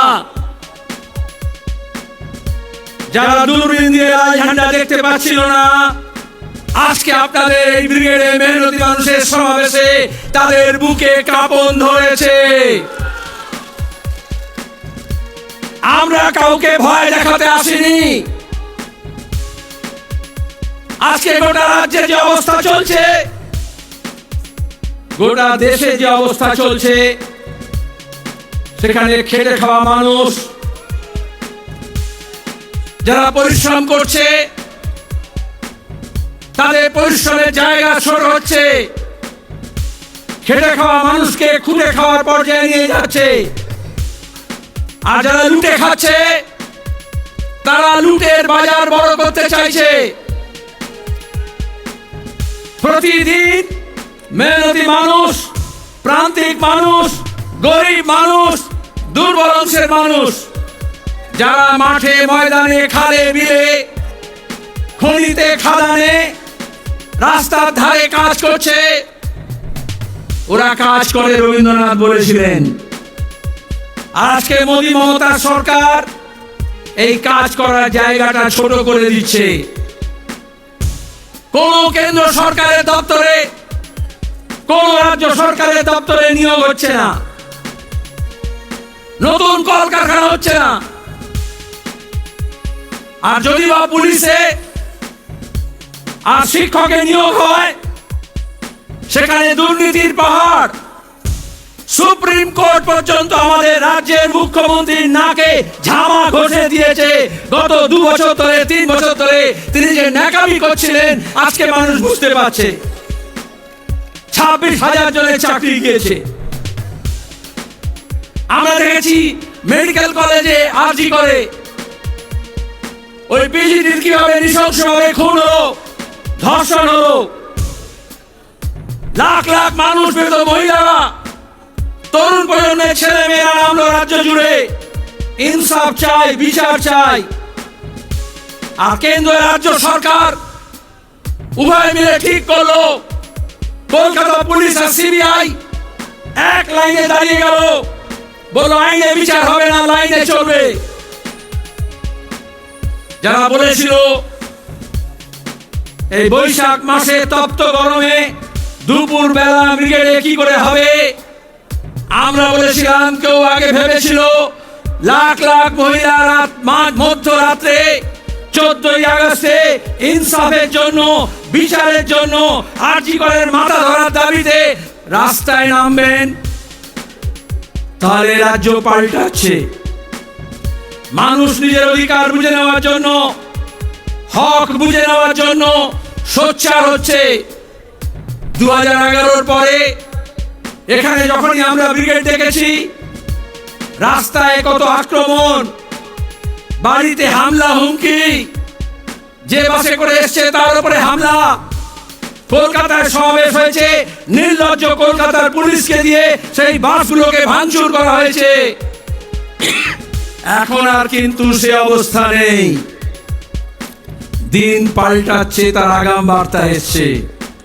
কোচবিহার থেকে কাকদ্বীপ কারুর মূলত হবে না, লাল ঝান্ডার গায়ে হাত তুলবে 2025 সাল।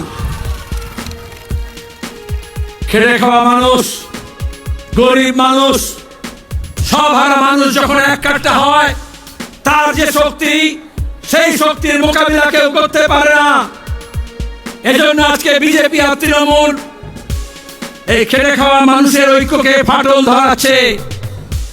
মুর্শিদাবাদে যা হলো, মালদায় যা ঘটাতে চাইলো, এই রামনবমী, ঈদ, জামিয়াতুল আউলিয়া, জুম্মার নামাজ, তার সঙ্গে হনুমান জয়ন্তী, আমরা দেখলাম বিধানসভার মধ্যে, লোকসভার মধ্যে, জনসভাতে, প্রেস কনফারেন্সে, টেলিভিশন চ্যানেলে বসে বিজেপি আর তৃণমূল এ বলে ঠেসে দেব, ও বলে ঠুসে দেব। বিজেপি টিএমসি কে ঠুসে দিচ্ছে না, টিএমসি বিজেপি কে ঠুসে দিচ্ছে না, মেহনতি মানুষের ঐক্যকে ভাঙার জন্য চেষ্টা করছে। একটা হিন্দি সিনেমায় একটা ডায়লগ ছিল, নায়ক বলছে হাম তুমকো পানি মে ডুবো কে মার দেंगे, ভিলেন বলছে হাম তুমকো পানি পিলা পিলা কে মার দেंगे। আর লোকেশনে হাততালি দেয়, কিন্তু আসলে ওই দুজনের ডায়লগ একজনই লিখে দেয়। ওইভাবে বিজেপি আর তৃণমূলের যে নেতারা একে অপরকে বিরুদ্ধে প্রতিদিন গালাগাল দিচ্ছে, প্রতিদিন নাটক করছে, আসলে ওদের স্ক্রিপ্টটা একজনই লিখে দিয়েছে। তার নাম হচ্ছে আরএসএস এর মোহন ভাগবত। কদিন আগে এসেছিলেন এই রাজ্যে, 2026 নির্বাচন, তার আগে বিজেপিকে কি করতে হবে, তৃণমূলকে কি করতে হবে বলে গিয়েছেন। মুখ্যমন্ত্রী হন ইন্ডোর স্টেডিয়ামে, আর ইমাম মসজিদের মিটিং এ হোক, আর ওই বিরোধী দলের নেতা যে তৃণমূলের সাজানো আছে, যে কিষাণজিকে নিয়ে এসে, মাওবাদীদের নিয়ে এসে সিদ্দিকুল্লাহ প্রতি কৃতজ্ঞ থাকবে বলে লাল ঝান্ডার মানুষকে, কমিউনিস্টদেরকে খুন করেছিল, আজকে সে মহান শাস্তি চাইছে। কেন কলকাতা পুলিশ, কেন রাজ্য পুলিশ, যারা ঘৃণার ভাষণ দিচ্ছে, যারা উস্কানি দিচ্ছে, যারা প্রতিদিন হিন্দু মুসলমানকে লড়ানোর চেষ্টা করছে, মমতা ব্যানার্জি পুলিশ মন্ত্রী, কেন একটা মোকদ্দমা হলো না ঘৃণা ভাষণের বিরুদ্ধে?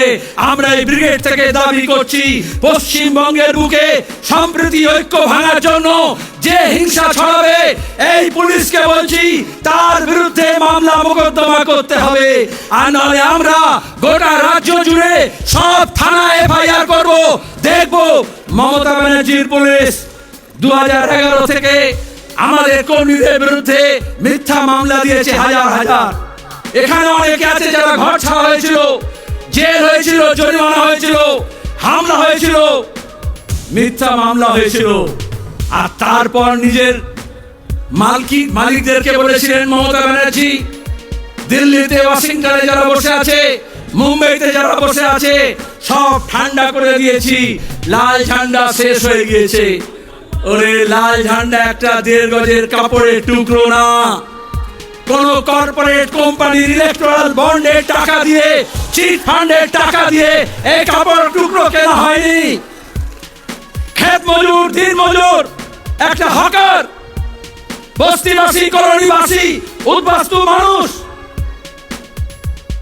শ্রমিক, অস্থায়ী শ্রমিক, যারা দিন আনে দিন খায়, দিন মজুর, যারা বিভিন্ন স্কিমে কাজ করে, যাদের কোনো নিরাপত্তা নেই কাজের, কোনো সামাজিক নিরাপত্তা নেই, যে ভূমিহীন কৃষকের জমির দাম ছিল না, তারা সবাই জোরদার, জমিদার, মালিক, পুলিশ, এই স্বাধীন ভারতের পুলিশ, বাংলার পুলিশ হোক আর ব্রিটিশ পুলিশ হোক, তার বিরুদ্ধে লড়াই করেছে, নিজের বুকের কলজের রক্ত দিয়ে এই ঝান্ডাকে লাল করেছে।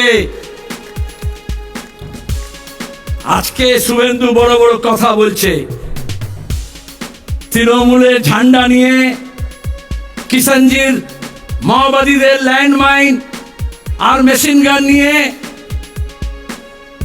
কি বলেছিল, মেদিনীপুরে লাল ঝান্ডা কেন, লাল ন্যাকড়াও দেখা যাবে না।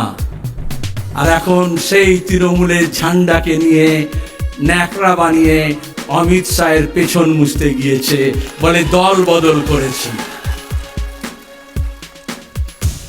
আমরা গর্বিত, আমাদের এই কর্মী বাহিনী যাদের জন্য কোনো ছাউনি করতে হয়নি, এয়ার কন্ডিশন ক্যাম্প তো ছেড়ে দিন, দাম ছেড়ে দিন, কোনো খানার ব্যবস্থা করা হয়নি।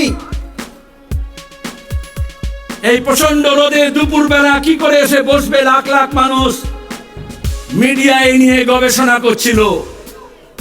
এই বাংলার দিশা পাল্টাতে, দশা পাল্টাতে আজকে আমাদের প্রকৃতিও সহায়, আজকে এত তপ্ত রোদ হয়নি, মেঘের চাদরে মুড়ে দেওয়া হয়েছে। কেন আমরা এসেছি? আমরা লড়াইয়ের বার্তা দিতে এসেছি। এখানে লড়াই শেষ না, আজ থেকে লড়াই শুরু। মানুষের যে দুর্দশা আজকেও দেখেছেন, খড়গপুরে ওই রেশমি মেটালিক্স যা তৃণমূলের নেতাদের তোলা দিয়ে কারবার চালায় আর জমি দখল করে, সেখানে দাঁড়িয়ে ধসে 3 জন শ্রমিকের মৃত্যু হয়েছে। আমি সেদিন গিয়েছিলাম মুর্শিদাবাদের শামশেরগঞ্জে, সুধীর সাজুর মোড়ে, কোথাও পুলিশের গুলিতে আর কোথাও দাঙ্গাবাজ হামলাকারীদের বিরুদ্ধে আক্রমণে যে মানুষ মারা গেল তাদের কাছে গিয়েছিলাম ঐক্যের বার্তা নিয়ে, সম্প্রীতির বার্তা নিয়ে। আমরা এখানে যখন মিটিং করছি, আক্রান্ত আমরা প্রতিনিধিরা যে অম্বিকেশ মহাপাত্র কার্টুন ফরওয়ার্ড করেছিল সত্যজিৎ রায়ের বার্তা, তাকে তৃণমূল হামলা করেছিল, পুলিশ মামলা করেছিল, জেল দিয়েছিল, তার নেতৃত্বে আমাদের প্রতিনিধি দল। এখন আমরা আক্রান্ত, তারা ওই মনীন্দ্র বর্মন লোকগীতি গায়, ভাওয়াইয়া সঙ্গীত, এই শিক্ষক নিয়োগের দুর্নীতি, আজ 26,000-এর চাকরি গিয়েছে তার জন্য, গান বেঁধেছিল, গান লিখেছিল, স্বভাব কবি, সব সময় গান লেখে, গান গায়, লোকশিল্পী বলতে পারেন, গ্রাম্য শিল্পী বলতে পারেন।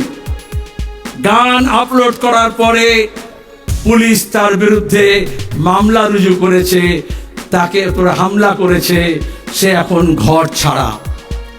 যারা আমাদের ঘর ছাড়া করছে, আন্দোলনকারীদের সরকার করছে, আমরা শপথ নিচ্ছি তাদেরকে আমরা রাজ্য ছাড়া করে ছাড়ব।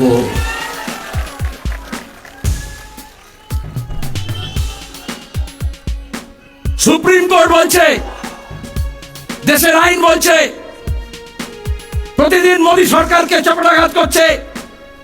যেভাবে সার্ভেলেন্স, যেভাবে নজরদারির ব্যবস্থা করা হচ্ছে, নাগরিকদের অধিকার কেন হচ্ছে, গণতান্ত্রিক অধিকার কেন হচ্ছে, আপনি কি খাবেন, কি পরবেন, কোন কথা বলবেন, কার সঙ্গে যাবেন, এই সব নাকি তারা ঠিক করে দেবে। আমাদের সংবিধান বলছে আমাদের অধিকার আছে প্রত্যেকের নিজের নিজের, মেরি মার্জি। সেখানে দাঁড়িয়ে আমাদের যে বৈচিত্র্য আছে, এই যে আলাদা পোশাক আছে, আলাদা খাদ্যাভ্যাস আছে, আলাদা বুলি আছে, আলাদা ভাষা আছে, আজকে একটা ফাঁসিবাদী রাষ্ট্র তৈরি করার জন্য যে না ফাঁসিবাদী ঝোঁক দেখা দিচ্ছে, আরএসএস এই কাজটা চেয়েছিল, ধর্মের উন্মাদনা তৈরি করে, ধর্মীয় ভাবাবেগ তৈরি করে একটা ধর্মীয় রাষ্ট্র করব বলে তারা গোটা দেশে, উত্তর ভারতে, মধ্য ভারতে, পশ্চিম ভারতে গত 3 দশক ধরে যে তাণ্ডব নৃত্য করেছে, গুজরাটে যে গণহত্যা করেছে, আজকে মমতার দয়ায় আর দোয়ায় সেই আরএসএস আমাদের রাজ্যে ঘর বাঁধছে আর মানুষের ঘর ভাঙছে। রাজ্যের পুলিশ, তৃণমূল কংগ্রেস, রাজ্যের প্রশাসনের মুরদ নেই, এই দাঙ্গাবাজদের আটকাবে। তার জন্য লাল ঝান্ডাকে মজবুত করতে হবে, ডান্ডাগুলোকে একটু মোটা করতে হবে। তবেই আমরা বুদ্ধদেব ভট্টাচার্যের ভাষায় বলতে পারবো, এ রাজ্যে যারা দাঙ্গা করতে আসবে তার মাথা ভেঙে গুড়িয়ে দেওয়া হবে। এটা রাজ্যের মুখ্যমন্ত্রী সাহস করতে পারেন না। এই বাংলার বুকে জ্যোতি বসু বলেছিলেন যে আজকে গোটা পৃথিবী মানে, যে গোটা দেশ মানে। তাকে জিজ্ঞেস করা হয়েছিল দাঙ্গা কেন হয়, জ্যোতি বসু বলেছিলেন সরকার চাইলে দাঙ্গা হয়, আর সরকার না চাইলে দাঙ্গা হয় না। তাহলে ধুলাগড় বলুন, বসিরহাট বলুন, রানীগঞ্জ, আসানসোল বলুন, উত্তরবঙ্গের বিভিন্ন স্থান বলুন, এই গত বছর রিসরা বলুন, শিবপুর বলুন, মমতা ব্যানার্জি মুখ্যমন্ত্রী চেয়েছিলেন কারণ তিনি আরএসএস এর দুর্গা। আরএসএস তাকে পরিয়েছে, খাইয়েছে, লোকবল জুটিয়েছে, কর্পোরেট ফান্ড দিয়েছে, টাকা দিয়েছে, মুরব্বিয়ানা দেখিয়েছে। আর তারপরে যত সবাইকে এক কাট্টা করেছিলেন, জামাত, জমিয়াত, মাওবাদী, এসইউসি, বিজেপি সব এক হয়ে বলেছিল লাল হটাও, দেশ বাঁচাও। লাল হটেছে কিন্তু দেশ বাঁচেনি। তাই আজকে দেশ বাঁচাতে হলে আবার লাল ঝান্ডাকে মজবুত করতে হবে, উঁচু করে তুলে ধরতে হবে। এটা শুধু ব্রিগেড সমাবেশ না, কিষাণ সভা, ক্ষেত মজদুর সংগঠন, বস্তি উন্নয়ন সমিতি, সিআইটিউ কর্মীরা গত কয়েক মাস ধরে মাঠে, ময়দানে, খেতে, খামারে, কলে, কারখানায়, ইট ভাটা থেকে যেখানে বিড়ি বাঁধে, যেখানে মিড ডে মিলের ওয়ার্কার, যেখানে আইসিডিএস এর কর্মী, যেখানে আশা কর্মী, যেখানে বিভিন্ন স্কিম ওয়ার্কার, যেখানে বেকার ছেলে মেয়ে, যেখানে পরিযায়ী শ্রমিক, যেখানে গিগ ওয়ার্কার, তাদের সবার কাছে আপনারা গিয়েছেন। যে কৃষক ফসলের দাম পায় না তার লড়াই, যার সার কালোবাজারি হয় তার লড়াই, যে ফসল রাখার জায়গা পায় না কোল্ড স্টোরেজে তার লড়াই, যে মজুরি পায় না তার লড়াই, যে বেকার কাজ পায়নি তার লড়াই, আর যারা কাজ পেয়েও এই তৃণমূলের অপদার্থতার দুর্নীতির জন্য কাজ হারিয়েছে তাদের লড়াই। এই সব লড়াইকে মালা গাঁথার মতো করে আমাদের যেমন পুঁথি গাঁথা হয়, যেমন একটা মালা হয়, যেমন ফুলগুলোকে একটা সুতোর মধ্যে গেঁথে মালা তৈরি করা হয়, সেই রকম এই ধরনের আন্দোলনগুলোকে গণ আন্দোলনের জোয়ার তৈরি করার জন্য প্রত্যেকটা আন্দোলনকে আমাদের ঐক্য একই সূত্রে গাঁথতে হবে। শেখ হাসিনা লাল ঝান্ডা করছে, এজন্য বিজেপি আর তৃণমূলের দুজনই প্রতিদিন দেখবেন যারা বলেছিল সিপিএম শেষ, লাল ঝান্ডা শেষ, বিজেপি বলছে ওখানে সিপিএম আছে, লাল ঝান্ডা আছে, বিজেপি বলছে ওখানে সিপিএম আছে, লাল ঝান্ডা আছে। আমরা বলছি হ্যাঁ আমরা আছি, কারো দয়ায় আমরা বেঁচে নেই। আত পেটা খেয়ে না খেয়ে ঘর ছাড়া হয়েও আমার কর্মীরা লাল ঝান্ডা ছাড়েনি, ছাড়বে না। কারণ এটা একটা আদর্শ, এটা একটা লক্ষ্য। বিজেপি আর তৃণমূল এই বাংলাকে একটা লক্ষ্যহীন জায়গায় নিয়ে যেতে চাইছে, যেখানে আমাদের ইতিহাস, আমাদের সংস্কৃতি, আমাদের শিক্ষা, আমাদের ঐক্য, সম্প্রীতি, আমাদের ভালোবাসার সম্পর্ক, আমাদের শান্তি, এই সবটাকে ওরা ছিঁড়ে খাবলে খেতে চাইছে। আজকের লড়াইটা হচ্ছে মানুষের দুর্দশা পাল্টানোর জন্য, আমাদের রাজ্য এবং দেশের দশা পাল্টানোর জন্য দিশা পাল্টাতে হবে। আর সেই দিশা, নতুন দিশার জন্য আমরা এখানে জড়ো হয়েছি। আর যখন সংকট হয়, যখন সমস্যা হয়, যখন বিপদ আসে, এমনকি যদি আপনি একটা রাস্তা দিয়ে হেঁটেও যান, যদি অ্যাক্সিডেন্ট হওয়ার ভয় থাকে তাহলে বলা হয় একটু বাঁ দিকে চেপে যান, বাঁ দিকে ধরুন। আজকে এই রাজ্যকে, এই দেশকে বাঁচাতে হলে একটু বাম পথ ধরতে হবে। সেজন্য আমরা বলছি শুধু আমরা না, যে চারটি সংগঠন আজকে এখানে এসছে তারা না, আমাদের সঙ্গে অনেক সংগঠন যোগাযোগ করেছে। আপনারা সিআইটিউ, অল ইন্ডিয়া কিষাণ সভা, all India agriculture workers union, বস্তি উন্নয়ন সমিতি, 4টে সংগঠনে ডাক দিয়েছেন। আমরাও তো আসতে চাই। অনেকে দেখেছেন এখানে এসছেনও। আমরা বলেছি সবাই আসুন। সবাই আসলে ব্রিগেডে স্থান সংকুলান হবে না, রাজ্য জুড়ে ব্রিগেড গড়ে উঠবে। আর সেই ব্রিগেডে আপনাদের সবাইকে আমন্ত্রণ জানাচ্ছি। যারা বিজেপির টাকা খাবে না, যারা তৃণমূলের ভয় পাবে না, তাদের সবাইকে নিয়ে আমরা 26-এ লড়াই লড়ব। বন্যা টুলুর কাছে শুনেছেন আপনারা, লড়াইয়ের ময়দান থেকে উঠে এসছে। আমাদের নেতা নেত্রী টালিগঞ্জের আর বলিউডের স্টুডিও থেকে উঠে আসে না। জমির লড়াই, যাদের পাট্টা ছিল পাট্টা কেড়ে নিয়েছে, তাদের লড়াই করে নাকে হ্যাঁ করে নাক খত দিয়ে এই প্রশাসনের জমির লড়াইতে নিজের ভূমিতে কৃষকরা তার নিজের অধিকার প্রতিষ্ঠা করেছে, তার প্রতিনিধিত্ব করতে এসছে। সে কি বলেছে ক্রিকেটের ভাষায়? আমি খুব বেশি ক্রিকেটের ভাবনা করি না। বলেছে উইকেট ফেলে দেবো 26-এ। আর আপনার শুধু বললে হবে যারা পেছনে আছে, কি উইকেট ফেলবেন তো? তার জন্য আমি একটু ফুটবল বেশি ভালোবাসি। ফুটবলে হচ্ছে একটু নেমে খেলতে হয়।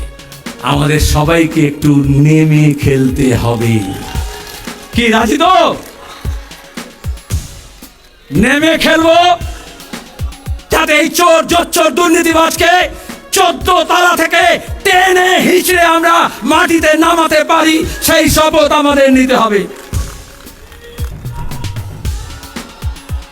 আর যারা মনে করছে স্যুট বুট পরে গভর্নর সাহেব ঠিক করবেন, আমরা বলি এই গরিব মানুষের লড়াই কোনো লাট বেলাট লড়তে পারবে না। গরিবের লড়াই গরিবকে লড়তে হবে। বাংলার লড়াই বাংলার মানুষ লড়বে। আমরা যদি জাত পাত ধর্ম বর্ণ হিন্দু মুসলমান মন্দির মসজিদের নামে না ভাগ হই, তাহলে এই বাংলার এই শক্তি আছে। 190 বছর ইংরেজের শাসনের বিরুদ্ধে লড়াই হয়েছে, ফাঁসি হয়েছে, জেল হয়েছে, আন্দামানের সেলুলার জেলের নাম লেখা আছে। তারপরে বেরিয়ে এসে লাল ঝান্ডাকে মজবুত করেছে, দেশ স্বাধীন হয়েছে। তারপরে আমরা লড়েছি, খাদ্য আন্দোলন হয়েছে, জমির লড়াই হয়েছে, সেচের জলের জন্য লড়াই হয়েছে, মজুরির জন্য লড়াই হয়েছে, নতুন কলকারখানা তৈরির লড়াই হয়েছে, বন্ধ কারখানা খোলার লড়াই হয়েছে। সেই লড়াই আমরা সবাই এক কাট্টা ছিলাম। আমরা লড়াই চাই, আমরা লড়াইকে ভয় পাই না। আমরা বলি এ লড়াই লড়তে হবে। আমরা বলি এ লড়াই বাঁচার লড়াই, বাঁচার জন্য প্রতি মুহূর্তে লড়াই করতে হয়। কিন্তু সেই লড়াইটা মন্দির আর মসজিদকে ঘিরে নয়। সেই লড়াইটা হিন্দুর বিরুদ্ধে মুসলমানের না, মুসলমানের বিরুদ্ধে হিন্দুর না। ধর্মের নামে যারা বেসাতি করে, বাংলাদেশের দিকে তাকিয়ে দেখুন, গণপ্রজাতন্ত্রী স্বাধীন সার্বভৌম ধর্মনিরপেক্ষ বাংলাদেশ, সেখানে সংখ্যালঘুদের অত্যাচার হলো কেন হলো? যারা এখানে মরা কান্দি কাঁদছিল, কুমিরের কান্না কাঁদছিল বাংলাদেশের সংখ্যালঘু নির্যাতনের প্রশ্নে, তাদেরকে জিজ্ঞেস করি কি হলো? সব দাম ফুরিয়ে গেল। ইউনূস আর মোদির মধ্যে বৈঠক হলো, আর এখানে সব লেজ তুলে যে হনুমানের দল লাফাচ্ছিল, এখন লেজ গুটিয়ে দিয়ে এখন কি বলছে? এখন মুর্শিদাবাদ দেখাচ্ছে। আমরা মুর্শিদাবাদকে বাংলাদেশের মতো সংখ্যালঘুদের জায়গা হতে দিতে পারি না। কমিউনিস্টদের শরীরে এক বিন্দু রক্ত যতক্ষণ থাকবে, আমরা এই দাঙ্গাবাজদের বিরুদ্ধে লড়ে যাব, এই শপথ আমাদের নিতে হবে। আমাদের লড়াই হচ্ছে শিক্ষার জন্য, আমাদের লড়াই হচ্ছে স্বাস্থ্যের জন্য, আমাদের লড়াই হচ্ছে কাজের জন্য, আমাদের লড়াই হচ্ছে আমাদের মা বোনেদের ইজ্জত রক্ষার জন্য, আমাদের লড়াই হচ্ছে মানুষের সঙ্গে মানুষের সম্প্রীতি গড়ে তোলার জন্য। এই বাংলাকে আমাদের পূর্বপুরুষরা তিল তিল করে গড়ে তুলেছে। এই বিজেপি তৃণমূলের হাতে এই বাংলাকে আমরা সর্বনাশ করতে দেব না। এই শপথ নিয়ে আমাদের ফিরে যেতে হবে। আচ্ছা, সরকারের কাজ কি? ট্রাম চালাবে, ট্রেন চালাবে, গণপরিবহন চালাবে, রেল চালাবে, প্লেন চালাবে, এয়ারপোর্ট চালাবে, বন্দর চালাবে, রেল স্টেশন চালাবে, পোস্ট অফিস চালাবে, ব্যাংক চালাবে। মোদি সরকার বলছে ওই সব আদানি আম্বানি চালাবে। বলে তুমি কি চালাবে? আমি মন্দির চালাবো, আমি মন্দির বানাবো, আর নাহলে আমি ওয়াকফ চালাবো, আমি ওয়াকফ সম্পত্তি রক্ষণাবেক্ষণ করব। আরে বাবা, যখন ভোট চেয়েছিলে, তোমার ম্যানিফেস্টোতে কথা বলেছিলে, তখন তো বলেছিলে সবকা সাথ সবকা বিকাশ। আর এখন হচ্ছে ধরে ধরে সবকা বিনাশ।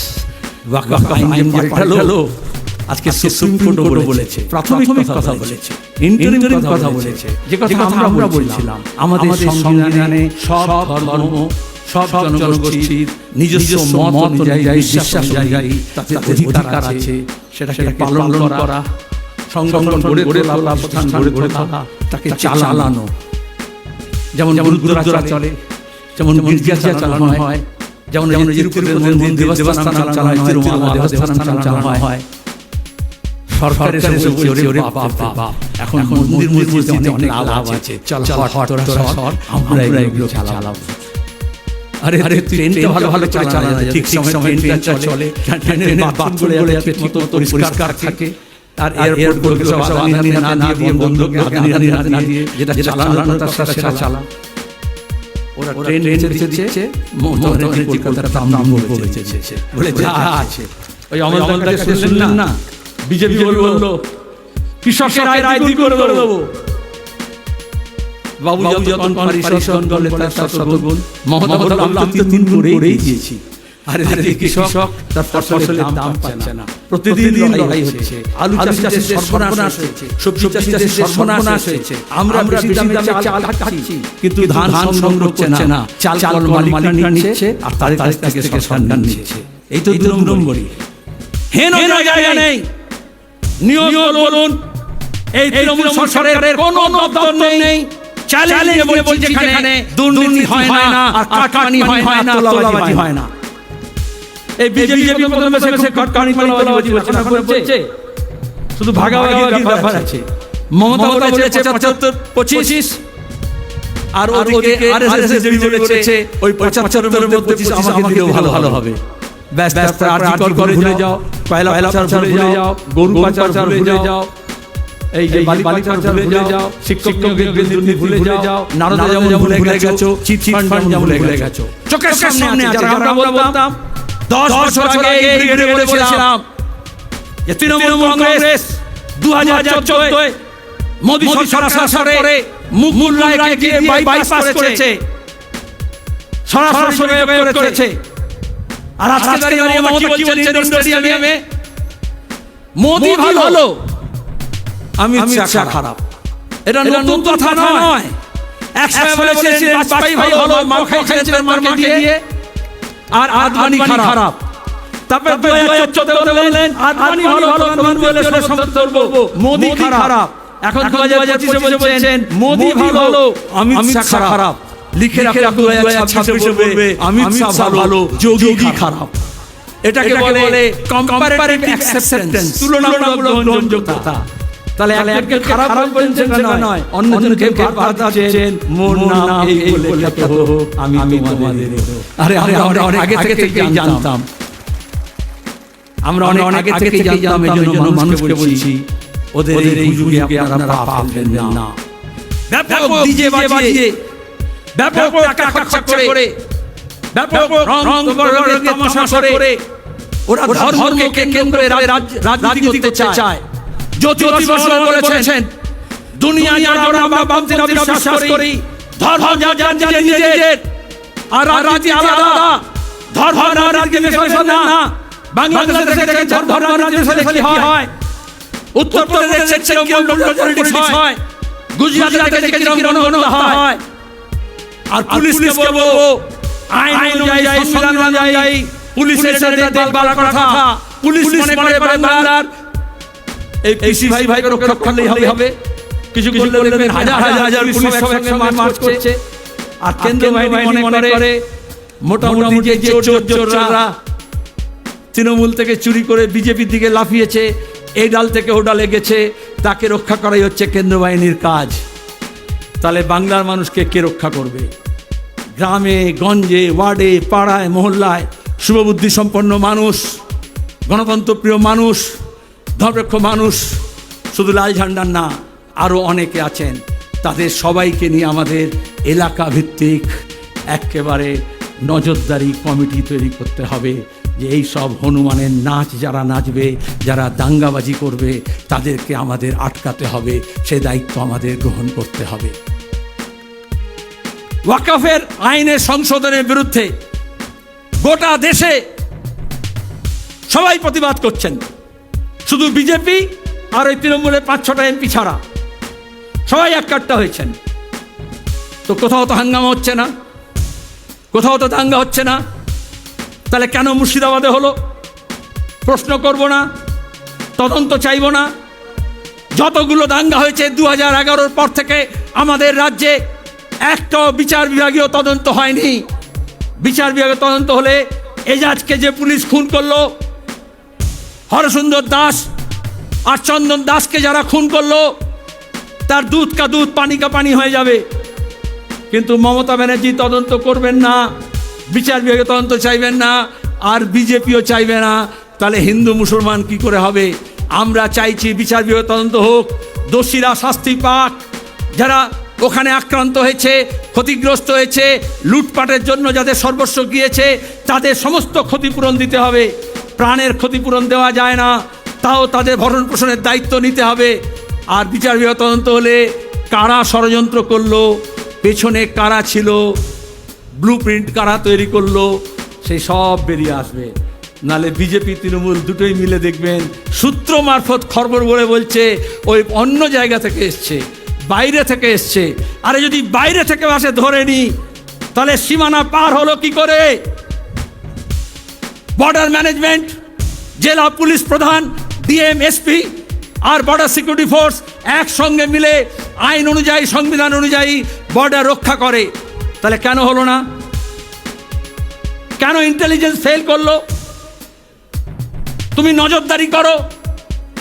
সব থানাকে বলা হয়েছে আজকে এই CI2 কৃষক সভা, বস্তি উন্নয়ন সমিতি আর ক্ষেত মজুরদের যে জমায়েত হবে, তাতেই এত ভয় পেয়েছে।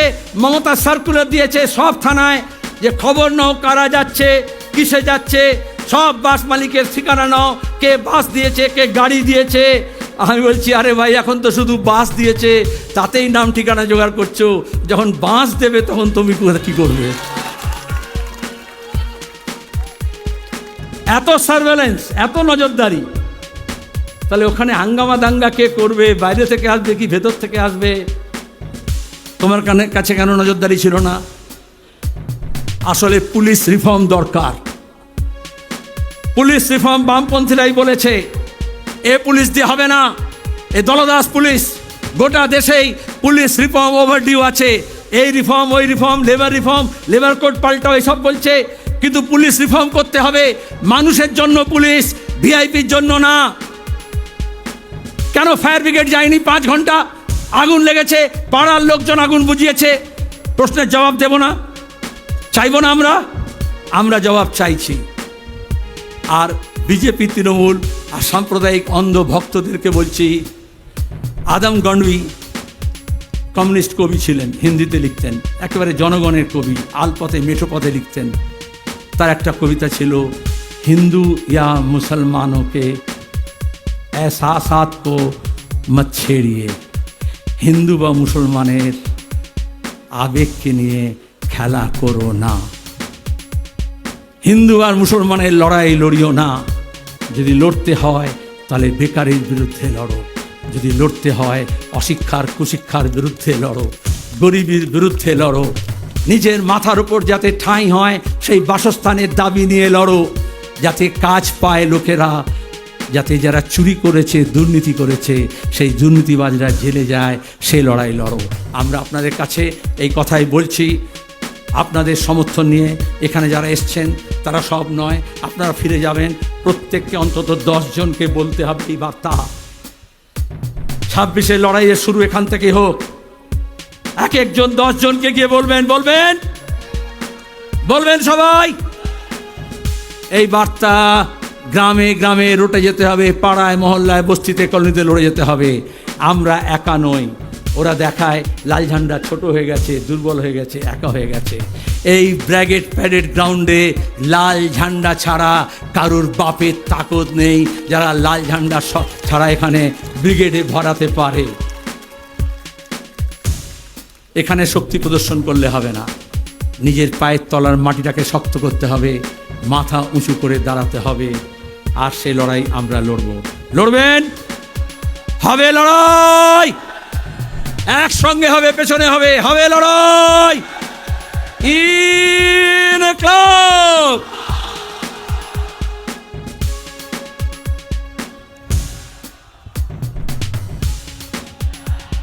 আমরা সমাবেশের পক্ষ থেকে মোহাম্মদ সেলিমকে অভিনন্দন জানাচ্ছি আমাদের 4টি সংগঠনের পক্ষ থেকে।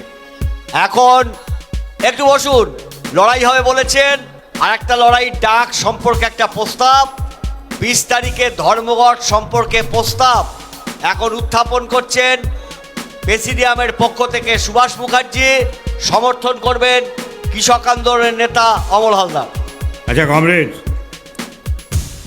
লড়াই শুরু হলো ব্রিগেড সমাবেশের মধ্য দিয়ে। 20শে মে সর্বভারতীয় সাধারণ ধর্মঘট, শ্রমিক কর্মচারী সকলে মিলে কৃষক ক্ষেত মজুরদের সমর্থন নিয়ে তাকে আমাদের সফল করে তুলতে হবে।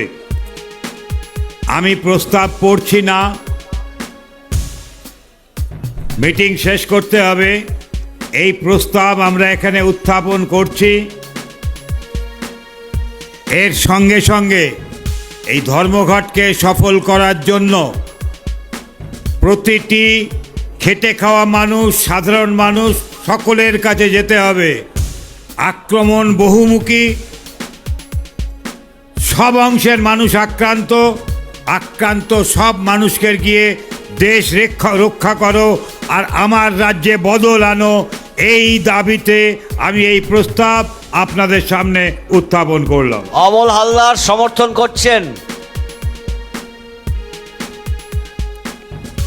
কবির সভাপতি মণ্ডলী, আপনারা যে প্রস্তাব আপনারা শুনলেন, আজকে ফিরে যাওয়ার পর আর বসে থাকা না, একটা মাস ধরে গ্রামে গঞ্জে অসংখ্য পথসভা, মিটিং, মিছিল, পদযাত্রার মধ্য দিয়ে একেবারে আগামী 20 মে 20শে মে এই ধর্মঘট আমাদেরকে সফল করতে হবে। গ্রামে গঞ্জে ব্যারিকেড গড়ে তুলতে হবে। যারা কৃষক আন্দোলনের কর্মী তাদেরকেও বলছি, ক্ষেত মজুর আন্দোলনের কর্মী তাদেরকেও বলছি, গ্রামকে জাগিয়ে তুলতে হবে। এই শ্রমকোট বাতিল না হলে বিপদ। আমাদের কমরেডরা বুঝিয়ে বলবেন শ্রমকোটের বিপদটা কি, একটা মাস ধরে তারা বোঝাবেন। আপনারা সবাই সেই ধর্মঘটকে সফল করার দিকে এগিয়ে যান। তারপর এই সফল যদি আমরা করতে পারি, এটা একটা স্টেজ রিহার্সেলের মতো হবে, পরে দেখা যাবে অন্য লড়াই। এই আহ্বান জানাই। এই আহ্বান জানিয়ে এই সব প্রস্তাবকে সমর্থন করে আমি আমার কথা শেষ করছি। আচ্ছা, এই প্রস্তাবের সমর্থনে যারা আছেন হাত তুলুন। নিশ্চয়ই বিরুদ্ধে কেউ নেই। সর্বসম্মতিক্রমে এই প্রস্তাব পাশ হলো। এখন থেকে কাজ শুরু করুন। আমরা সভা শেষ করব, তার আগে সাধন সরকার পায়রাডাঙ্গা, আপনার মেয়ে আপনাকে খুঁজছেন, তার নাম মিতালি।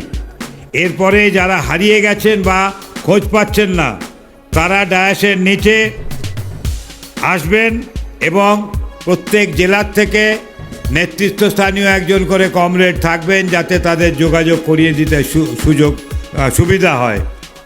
আজকের এই লক্ষ লক্ষ মেহনতি মানুষের ব্রিগেড সমাবেশ এখানেই আমরা সমাপ্ত ঘোষণা করছি। সকলকে ইনকলাব, দুনিয়ার মজদুর, দুনিয়ার মজদুর, লড়াই লড়াই লড়াই চাই, লড়াই লড়াই লড়াই লড়াই, লড়াই করে পেয়েছি যা।